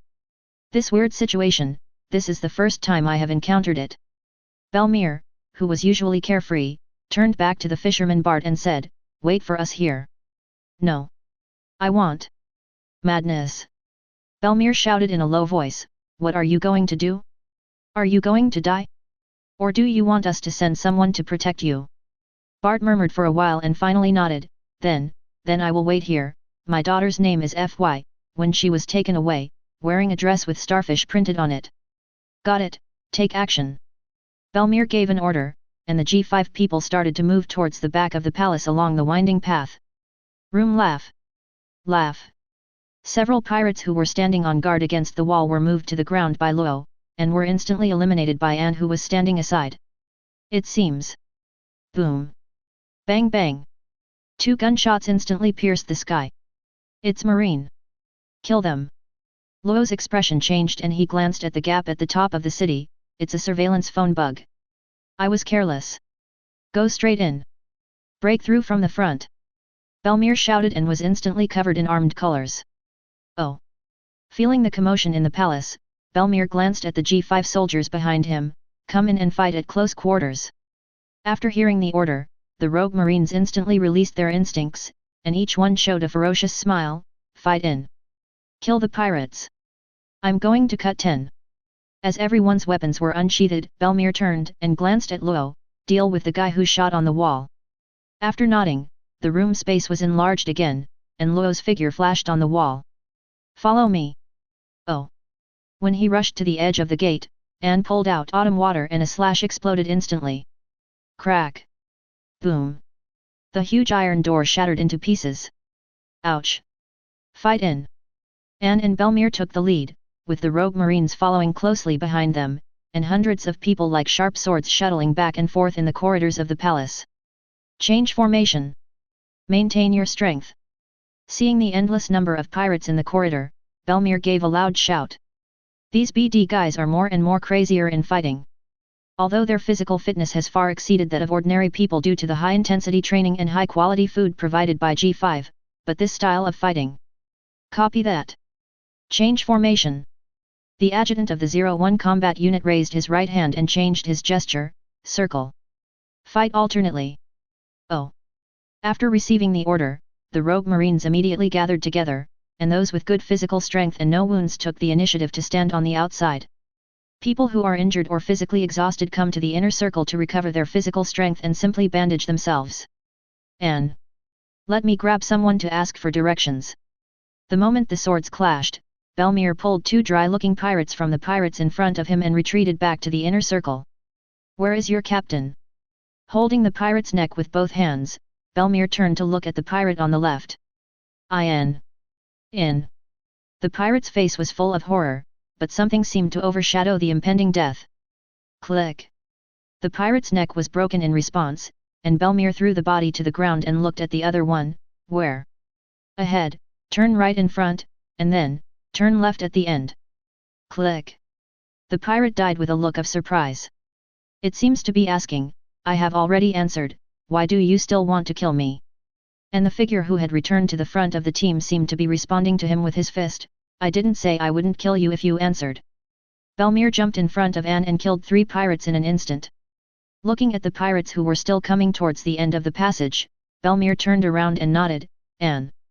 Their long-term partnership has given them a tacit understanding. The moment he received Belmere's signal, Anne held the handle of autumn water across his chest with both hands. Convict sin and destroy delusion. The dense crescent-shaped slashes exploded instantly, and the pirates in front fell like weeds. Recover strength. As the pirate in front fell to the ground, Anne took a slight breath and returned to the center of the formation. Luo, who was walking through the gaps in the battlefield, heard Belmere's voice and came to her side instantly. They retreated. They seemed to have entered a defensive posture. No. They seemed to be guarding something. Send the wounded out first. Luo raised his finger, baton. Marine, who was more seriously injured, disappeared instantly. Belmere looked back and saw that there were still about 70 people who could participate in the battle. I don't know what they are waiting for, but, we also need to fight quickly. Organize it and break through them in 2 minutes. No one responded, everyone took the opportunity to tidy up or start drinking water. When they came to the passage into the side door of the palace hall, a pirate glanced at them. It's a guy from G5. The other pirates were startled, looking hesitant and frightened. Are they the subordinates of that devil? But wait until the captain wakes up. No matter what, otherwise we will still die. Thousands of pirates filled the entire last passage leading to the palace like ants. This is the middle of New World. These guys are not weak. Many people also have armament haki. Who on earth occupies this place? Anne, who was at the back of the formation, stepped forward. Her breathing had stabilized, but her expression was more solemn. Solve it quickly. The uneasiness in my heart is getting stronger and stronger. Something is about to wake up. Chapter 71. Good. Belmere gave a low shout and prepared to rush forward. Anne grabbed her shoulders and shook his head. Luo and I have exhausted a lot of energy. You must maintain your condition. Here, I'll do it. Seeing Anne walking out of the formation, the pirates on the opposite side swallowed their saliva. That guy is Broken Moon Anne. There was a commotion among the pirates, but it quickly subsided. Although he was doubtful, as the uneasiness in his heart became more and more intense, Anne still held his breath to calm down and then raised Qia Shui. Call. The flowing haki wrapped around Qia Shui's blade, and Anne's muscles tightened. This move, she can't fully master it with her current strength. Conviction. Nahi bridge. Wow! Wave after wave of fine slashes instantly flooded the corridor ahead. The pirate in front felt a gust of wind blowing, and his body was slightly itchy, while the pirate behind felt a burst of water hitting his face. Water flow? Wrong. Is blood. Fine slashes penetrated the pirates' bodies. Even if some of them were protected by armor, their bodies began to ooze blood under the continuous attack. The door at the end of the corridor began to tear apart, making a squeaking sound. An gritted his teeth and poured all the remaining power into Chu Shui's blade. Drink, boom. Hundreds of pirates and the gate behind them fell to the ground at the same time. A pirate who was not yet dead was bathed in blood and looked at the G5-01 combat troops passing by them. You, also. Puff. Gai Wei's scabbard directly shattered his neck bone, but Luo looked a little confused. Is this guy crazy?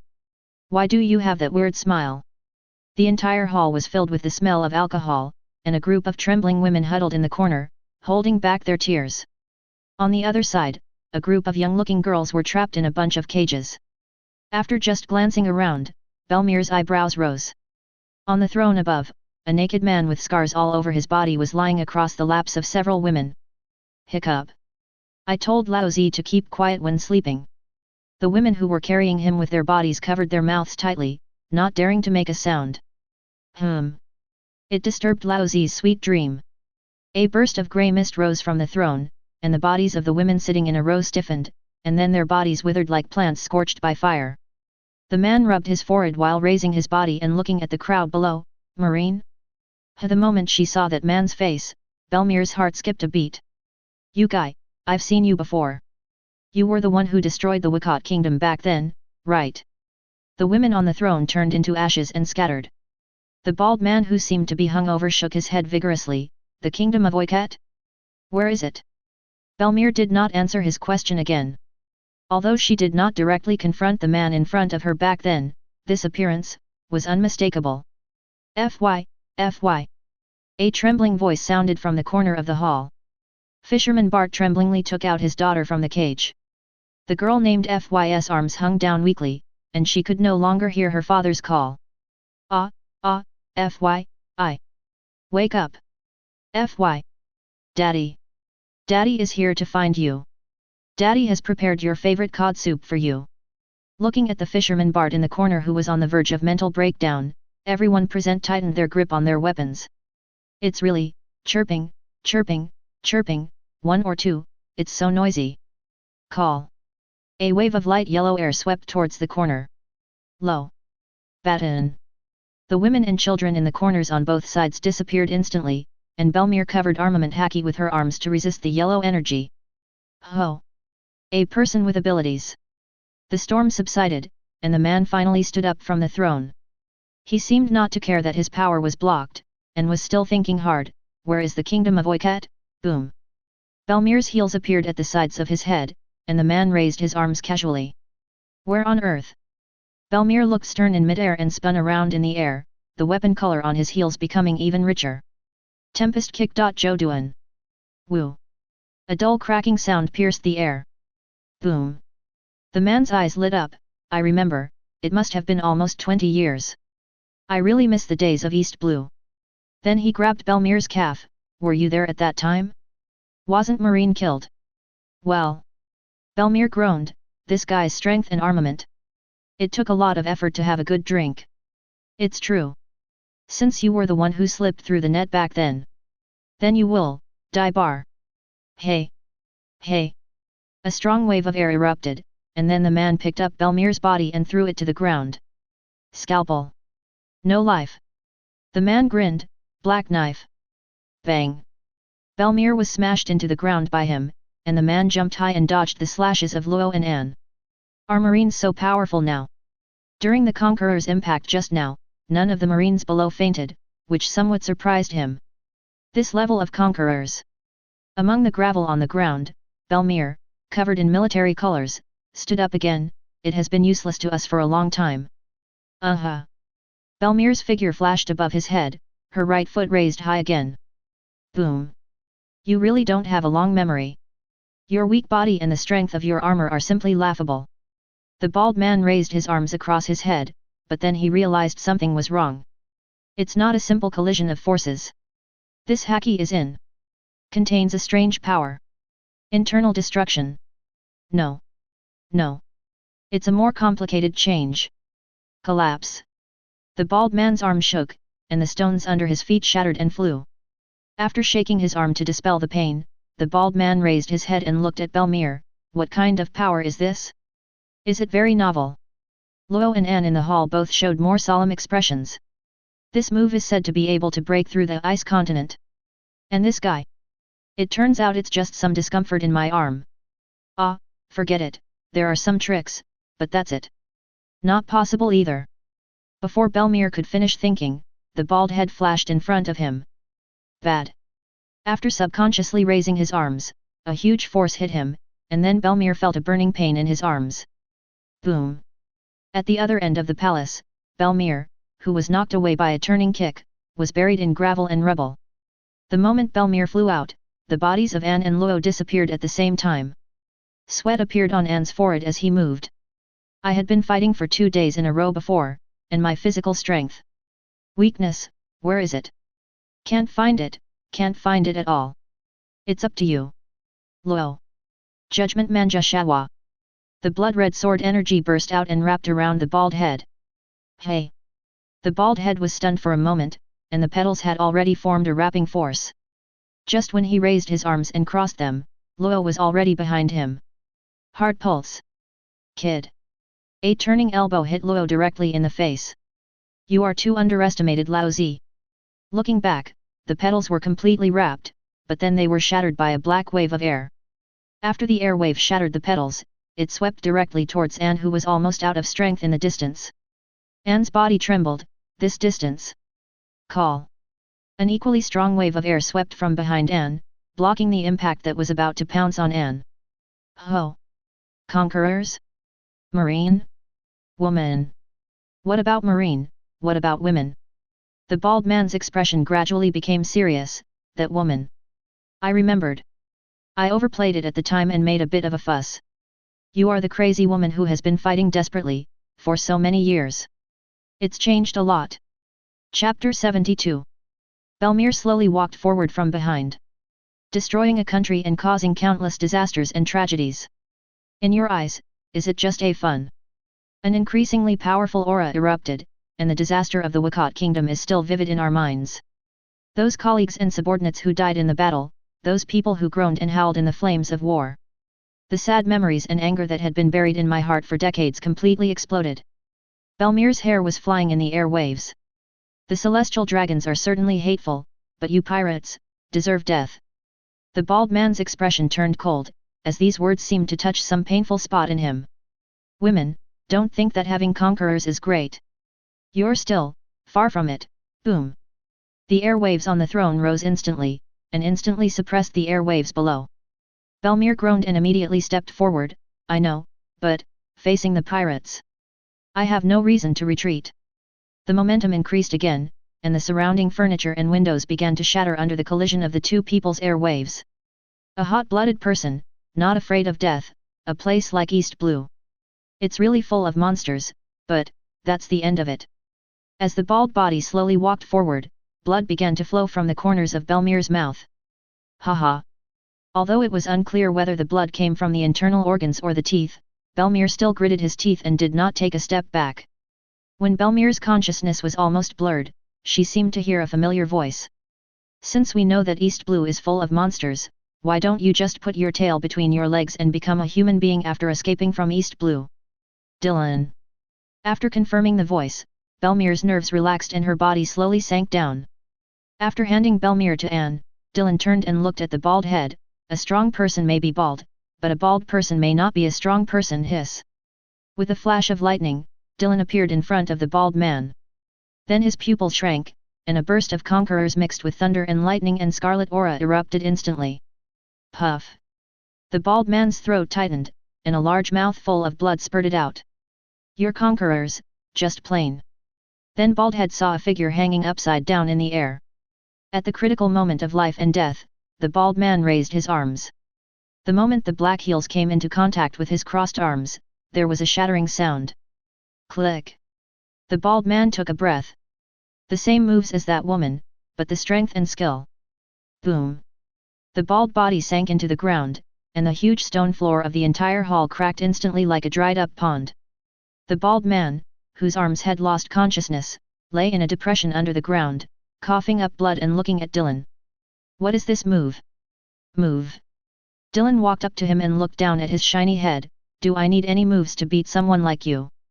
In shock and unwillingness, the bald head's breath of life disappeared. On the G5 warship, Luo, who had a bandage on his head, and Anne, who was weak, sat by the bed. Dylan sat on the other side with his feet up. Lying on the hospital bed, Belmere took a breath and looked at the roof. Dylan, I lost again. So what? Don't you blame me? Dylan crossed his arms and looked at Belmere, then at Luo and Anne beside him. Did you make something wrong? We are Marines, not pirates. There is no such thing as never losing, never losing. Am I not going to lose? If I really can't, I will fly to Toto Land now to kill myself, then fly to Wano Kuni to kill myself happily, and finally fly to... Didn't the world's strongest Whitebeard lose to Time and Marine in the end? Dylan frowned and looked at the three people with gloomy expressions. Everyone will lose, as long as they don't lose their lives or lose their fighting spirit, even if they lose 1,000 or 10,000 times. Those who can stand up and continue fighting are not losers. Don't listen to those nonsense. You can't lose once, you have never lost. Who in this world has never lost? Even the god has changed a few times. In the astonished eyes of the three people, Dylan waved his hand. Just pretend you haven't heard this. Seeing their confused expressions, Dylan glanced at them. You are not strong enough now. Knowing this is not a good thing for you. After a moment of silence, Dylan looked at them again. You must remember that experiencing failure is not terrible or shameful. It is valuable to be able to find the direction of breakthrough from pain. You each have opportunities and potential. This after you go back for the first time, you don't have to go on missions for a while, and you can think about your direction seriously. Don't play a good hand with bad cards. Right. Smoker. After Luo and Anne went out, Dylan looked at Belmere who was still a little distracted. I was the first subordinate you selected, but I feel more and more the gap between myself and Tom, Shiryu, and Tahir. Even Anne and Luo. I'm afraid I can't use it. How long will it take for you to surpass me? Dylan, am I going to be a burden to you? Dylan opened the window, took out a cigarette, threw one to Belmere and lit one for himself. When you really start to think so, your power will begin to decline or even disappear. After taking a deep drag on the cigarette, Dylan stared at the confused Belmere. The world is so vast, and there is no shortage of talented people, but there are very few who can make it to the end. Why is this? Because no one is immune to failure, but most people lose themselves in strength or power. After experiencing one or two failures, they begin to doubt themselves and even abandon their hearts. From that moment on, he loses his qualifications as a strong man. Crying, sadness, helplessness, and anger are inevitable for no one. After experiencing these, it is the most rare thing to regain confidence. Belmere, who was lying on the bed, smiled. What about you? Dylan, have you ever? Me? Looking out the window at the calm sea and soaring seabirds, Dylan smiled. Of course I can too. When I was a teenager, I longed for blood and adventure, and hated the restraint and nagging of my family. But when I really came to this world, I realized how cruel and ruthless it is. My family's merchant ship was sunk by pirate cannons. I barely survived holding a piece of wood, relying on rainwater and wild fruits to satisfy my hunger. My young body was not strong enough for me to live alone. I worked everywhere for others, and was deceived, trafficked, and enslaved. When I woke up, I was almost no longer human. I began to realize that this world is not so beautiful. No one is waiting for me in front, and no one will be infected by my smile and help me unconditionally. On the way to wandering, I have to think about how to survive, compete with monkeys for wild fruits, and avoid slave traders. After joining Marine, no matter how hard or how arduous the task is, I can't show a trace of cowardice outside, I can only hide. Get up and wipe your tears secretly. Because I am the only one in this world. It's been more than 20 years. I really want to see them again. Mom and Dad. Chapter 73. The moment Dylan slaughtered the bald man, lives were burning in the hands of different people around the world. Luke is dead. In a certain mountain in East Blue, a sturdy figure sat in the shadows and looked at the phone bug opposite. What's going on? He said that the days of waiting were too boring, and he wanted to go out to have some fun, and met the subordinates of Dark Dragon. The man in the shadow was silent for a while and then stared at the phone bug. I told you when you wanted to absorb him that he was not suitable to join us. He was arrogant, but did not have the strength to match it. His destruction of the Wakot kingdom almost exposed our presence in East Blue. The arrangement. If we hadn't notified him in time to escape to the Grand Line, in the Wakot kingdom, he would have been killed by Garp who rushed over. But you insisted on absorbing him, and even gave him the withered fruit. Have you forgotten the duties of guide and guardian? The phone caller on the opposite side fell into silence, and the person in the shadow seemed unwilling to say anything else. Let everyone near G5 hibernate. No one is allowed to act without permission before he passes. Understood. On the G5 warship. Belmere looked at Dylan's eyes looking towards the sea, and felt as if he had been hit hard in the chest. Although her life since childhood was not satisfactory and she was a famous bad girl in the village. That kind of helpless wandering life. Well, this is all in the past. Dylan stood up and smiled at Belmere. Don't be discouraged. Power is always in the human body. From a certain perspective, you are currently the person with the highest potential in the G5 branch besides me. Remember that moment of anger and that moment of persistence. This is the most important step for you to reach a new level. After walking out of the cabin, Anne and Loyal both sat on the edge of the deck in a daze. Seeing Dylan coming out, both of them turned to look at him. What are you doing? Are your hearts also shaken? After the two looked at each other, Yuluo finally spoke, that person's strength. Strength? Dylan touched his chin. If I had to describe it, I would say Shishibukai is mid to upper level. It should be similar to Doflamingo and Boa Hancock. But it is definitely much better than your previous opponents. In the Summit War, their main targets are still the captain of the Whitebeard Pirates and his captains. Dylan once said of the first 7 warlords of the sea. My hawk is in the first gear alone, Doflamingo, Boa Hancock, and Jinbei are in the second gear. Crocodile and Gecko Moria, who have lost their strong heart, are at the end. As for the bear, it is free between the first and second gears. Later, Dylan also explained that this ranking is purely based on the combat effectiveness they have shown so far. But it cannot be generalized. For example, in the sea, other people together may not be able to beat the fat-headed fish. When playing Control, Doflamingo and Moria were far ahead of the others. When it comes to clearing out miscellaneous soldiers, Crocodile from the Logia fruit is the most efficient. As for the bear, Dylan's evaluation at the time was that he was too capable and was forced to delete his account. Although they couldn't fully understand what mina and delete account meant, they could vaguely guess it. There are still some problems with the connection of our combat capabilities. Dylan paused and then said, Tom, Tahir, Shiryu, any one of them is sure to kill those Shishibukai guys. You have to work hard. To exercise, to fight, to summarize, to imagine. I believe that in the near future, no. After experiencing this setback, I believe you will soon be able to find your own directions and roads. You can always ask me and the others in the base for guidance. Don't be frustrated, don't hesitate. The world is waiting for us to change together. After coming out of Balkiko, Alex followed Tom to the old land of the Kingdom of Elsinore.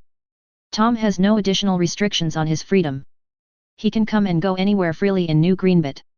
Everyone in the base was also curious about this young man who suddenly appeared, and maintained a certain degree of awe.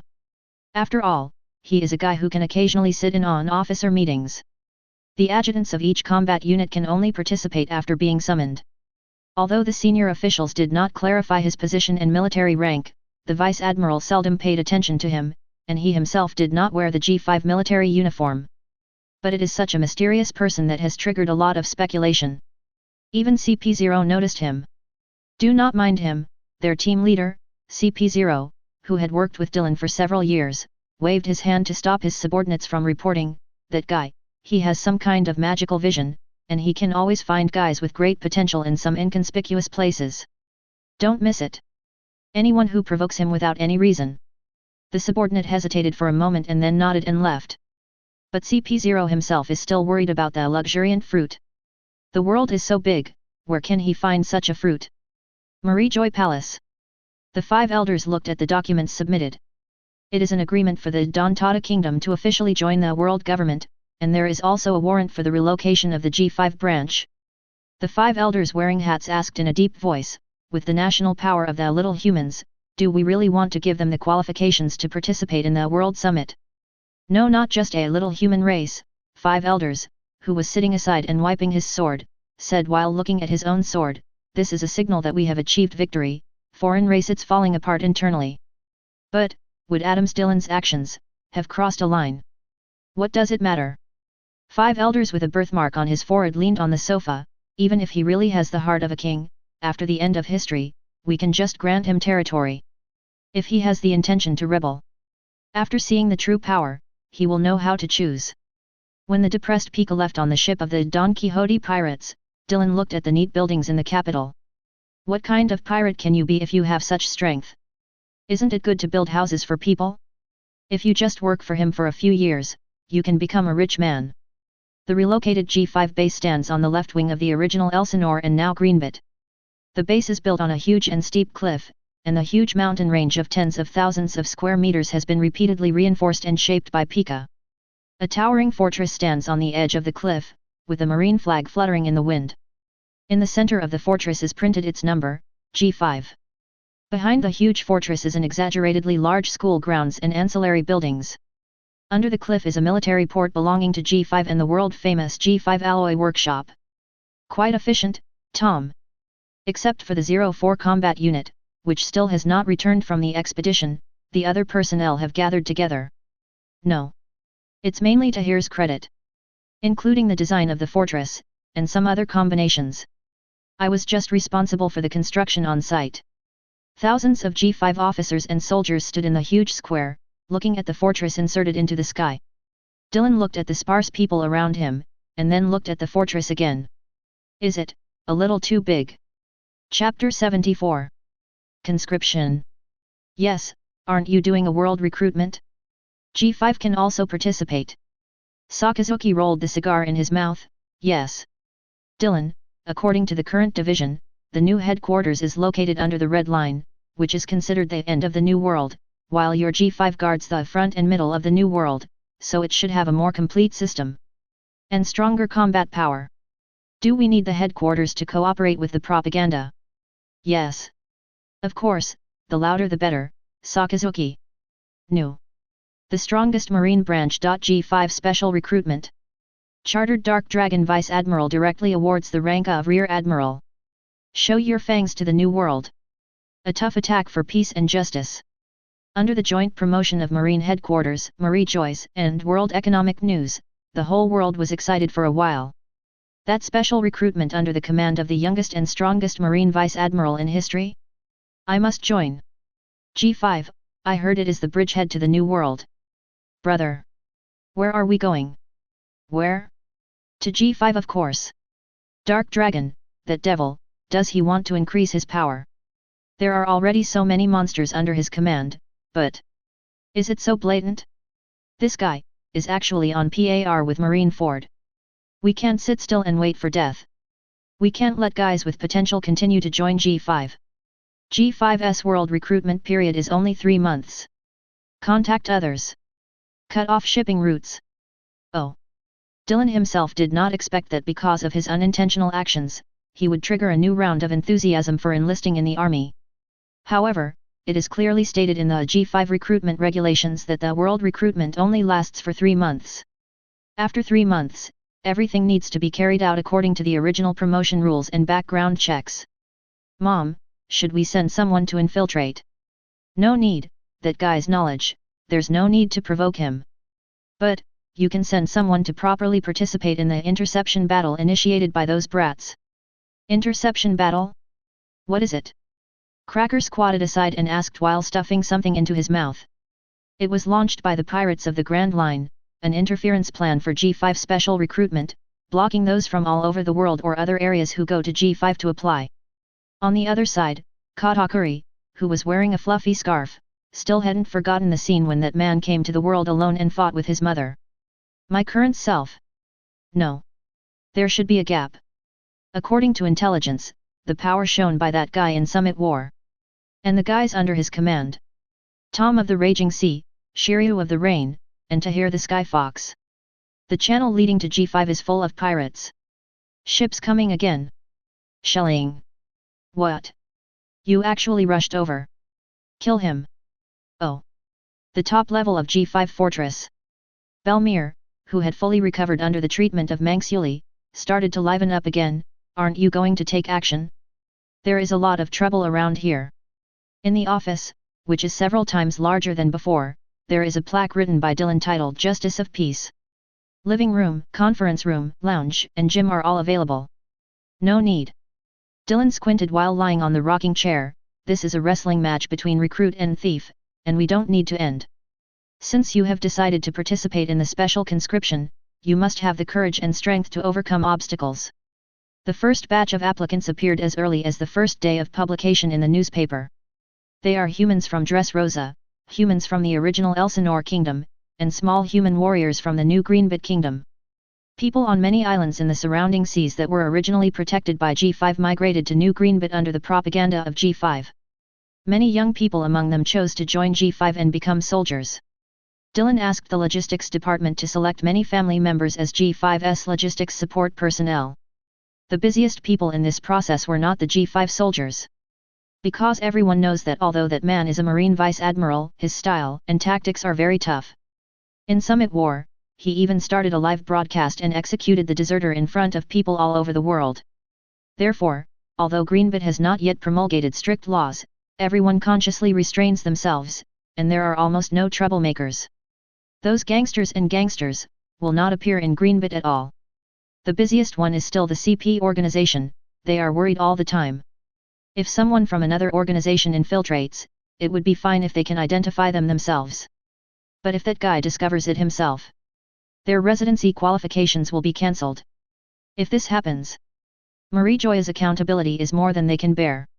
Although the Dontata tribe claims to be the royal family of the new Greenbit, in fact they have almost never appeared in front of the public. People only know that they are peace-loving and kind-hearted little humans. They live in the huge jungle in the center of the royal capital. The government affairs of the Greenbit Kingdom are temporarily represented by Tahir, the commander of the G5-03 Combat Force, Sky Fox Rear Admiral. This also took some effort from Dylan, but in the end some government staff were transferred from East Blue. However, these people are not members of the Round Table Conference, they are just seconded by him from those East Blue kingdoms who have good relations with him. The battle to block and break through in the outer circle of the G5C area is becoming more and more intense, and it has even begun to spread to farther places. But the pirates have always been disunited, and more people are breaking through the pirates' blockade and coming to G5. The new G5, the throat of New World. Is there any particularly strong guy? Not yet, Vice Admiral. Tashiji pushed up his glasses, but those who go to the special recruitment channel are those with unique combat skills. I know, arrange a team for them and participate in marine learning. Yes. As more and more people flock to G5 from all over the world, the pressure on the pirates is also increasing. Once the gap is opened, people heading to G5 will instantly tear apart the originally blocked area there. Hyuxia. Vice Admiral. There are giants coming to apply. Dylan is a little strange, the giants. Elbaf. Known as the most powerful country in the world. But this title. Although their hero Waterfall Beard was already old when he was killed by Linlin, it would be somewhat unjustifiable to be killed instantly. And Linlin is only 7 or 8 years old. Huge in size and slow in movement. I don't know whether it is due to physical reasons or other reasons, but the so-called giant star Haldan seems to have never shown haki. But since it is the power that Linlin has always been thinking about, it should be very impressive. After all, there are so many and huge human countries, but Elbaf has been the strongest in the world for hundreds of years, and there must be their unique power in it. It's just that the giants don't seem to hate the world government as much as other alien races. Thinking about it carefully, they seem to be in some kind of split. Among the known giants are mercenaries, pirates, marines, and gourmets. The giants have a long lifespan, usually 300 to 400 years old. If you have to say history and blank 100 years, they are definitely the ones with the most say. After all, there may be an old man in their village whose grandfather has been around for more than 1,000 years, he may know more than the elephant master guy. What is your name? Oberon. Full name, Salpa D. Oblin. Chapter 75. D? Dylan subconsciously wanted to refuse, after all D. In his guess, they were probably the remnants of the group of people from the so-called Great Kingdom back then.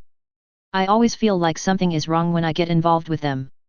It seems that he has been burdened with some great pain and hatred for no reason. How old are you? Combat characteristics. Tashiji said while flipping through the information, well, 60 years old, the weapon is a giant sword. It has not been tested, after all, it is a giant race. You must know that no matter where the giants are, they are a rare and precious fighting force. There are less than 10 giant warriors in naval headquarters, and all of them have the rank of vice admiral. 60 years old. This is considered very young among the giants. That's right, Tashiji pushed the frame. According to legend, the average lifespan of a giant is 300 years old. If you are 60 years old, it is equivalent to about 25 to 30 years old for humans. It is indeed very young. Such a young guy comes out to do marine. If you go to pirates, it will feel normal. Why do you always feel like something is weird? Let him stay here first. We'll talk about it after the recruitment is over. How is it? Archon. When he walked into Tahir's office, he was immersed in reviewing documents. Well, I have some ideas, wait until I finish handling the matters at hand. Tahir did not raise his head. Although Dylan was very tough and domineering when giving orders, he behaved very casually in ordinary little things. Dylan looked at Tahir, who was wearing a goose yellow cloak. He exuded two very complex and contradictory auras at the same time. As seductive and depraved as a witch, yet as awe-inspiring and inviolable as a goddess. The two breaths kept intertwining, but fortunately after the summit war, Tahir's state of mind gradually calmed down. In addition to his external beauty, his mysterious charm has been well controlled. Although it still shows a little bit from time to time. This guy is about to wake up. As long as he truly reaches the perfection of divinity, he can perfectly awaken the Tamamo-Mei fruit. There is even a possibility that he will become Tamamo-Mei. Just like Nika. You have changed a lot recently, but it seems like you are still missing the last step. Tahir walked to the reception table, lifted up his long sleeves and poured hot tea for Dylan. I don't know, but I can definitely feel that there is something lacking inside. It seems, there is only one last step left. Dylan picked up the teacup and blew it gently. Did you often read when you were a child? Are there any records about God in Xiuaohu's ancient books? God. Of course, Tahir knew that the God he was referring to was definitely not the people living on Marie Joyce today. It should not be the people vaguely mentioned in ancient books. More distant records. Unfortunately, I don't think I have read the kind of classics you mentioned. Then what do you think about God? Seeing Tahir frowning slightly, Dylan took a sip of tea and said, in other words, what do you think of the wool contained in the phantom beast species? Dylan had told him and Shiryu a long time ago. If you want to awaken devil fruit, especially the phantom beast species, you must obtain the approval of the wool within it. As for where this wool comes from? How to judge? Nobody knows. Let's talk about this. Dylan put down his teacup and changed into a more comfortable position. You should have guessed that before the celestial dragons, there was another generation of gods in this world, right? Tahir nodded. Through some sporadic and obscure records, it is inferred from the fragments that before the celestial dragons, there should indeed be another generation of gods who once ruled this sea. To be precise, the Lunaria tribe, a foreign race from the starry sky. They possess technology that far exceeds that of humans and can survive in any harsh conditions. They have ruled this sea for a long time, and then they were conquered by a group of people who like to hold banquets. The guys overturned it, and this group of people was called the D clan. The natural enemy of God, it turns out. Dylan ignored Tahir's surprised look and continued, but what we want to talk about today is not this god. Dylan crossed his arms and seemed to be remembering something. These phantom beast fruits are all named after certain gods and demons or gods and beasts. Do you think they exist? Tahir was shocked. I don't know. That's right. After eating the devil fruit, you will know what kind of fruit it is, and based on reliable inference, the devil fruit is passed down from generation to generation and will not disappear. And where do they come from? Natural elements, thunder, desert, ice and snow, swamps, magma. These all exist in reality. Paramecia, rubber, steel, diamonds and foam also exist, even vibrations, splits, opening doors, and meatballs. These also exist. Ordinary zoan, be it ordinary species or ancient species, all have their basis. Only these phantom beast species. Do you think they exist, or, did they ever exist? If they still exist, where are they? If they ever existed, where did they go? Tahir crossed his long fingers together. These questions. These phantom beast species are named either gods and demons or god beasts. I think they may have really existed, but in the distant ancient times. One day, they were destroyed by a stronger life form. Defeated, all defeated. Or, all smelted. There is also a second possibility, that is, they are really just folklore. In countless years of word-of-mouth communication, they have generated a certain resonance, the kind that people expect, or the power of fear was really born and became a devil fruit. Then, what is the legend of Tamamome? The middle section of New World. The former Whitebeard pirates' territory. On a medium-sized warship, there were a lot of human heads densely packed. Shiryu stood on the bow of the boat holding Thunderstorm. How many? We have killed 92 pirates with bounties so far. There are still 8 people left to complete the target and return to the team. 8. Let's go look for Whitebeard's territory. It can't all be these tens of millions of trash fish. Then, according to the information provided by CP0 when we left, the one with the highest probability of appearing nearby is the AO Pirates, a subsidiary of the original Whitebeard Pirates. It's almost the same, except for those 2 or 3 guys, the others. In Summit War, except for Phoenix Margot, Diamond Josie, and Foil Bista, the other guys, are all ordinary. Sir, there's a pirate flag ahead. The flag is, Kid Pirates.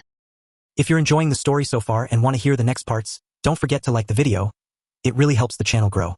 And if you'd like me to continue the series, drop a comment below letting me know. Your feedback and support keep these audiobooks going strong. Thanks for listening, and I'll see you in the next one.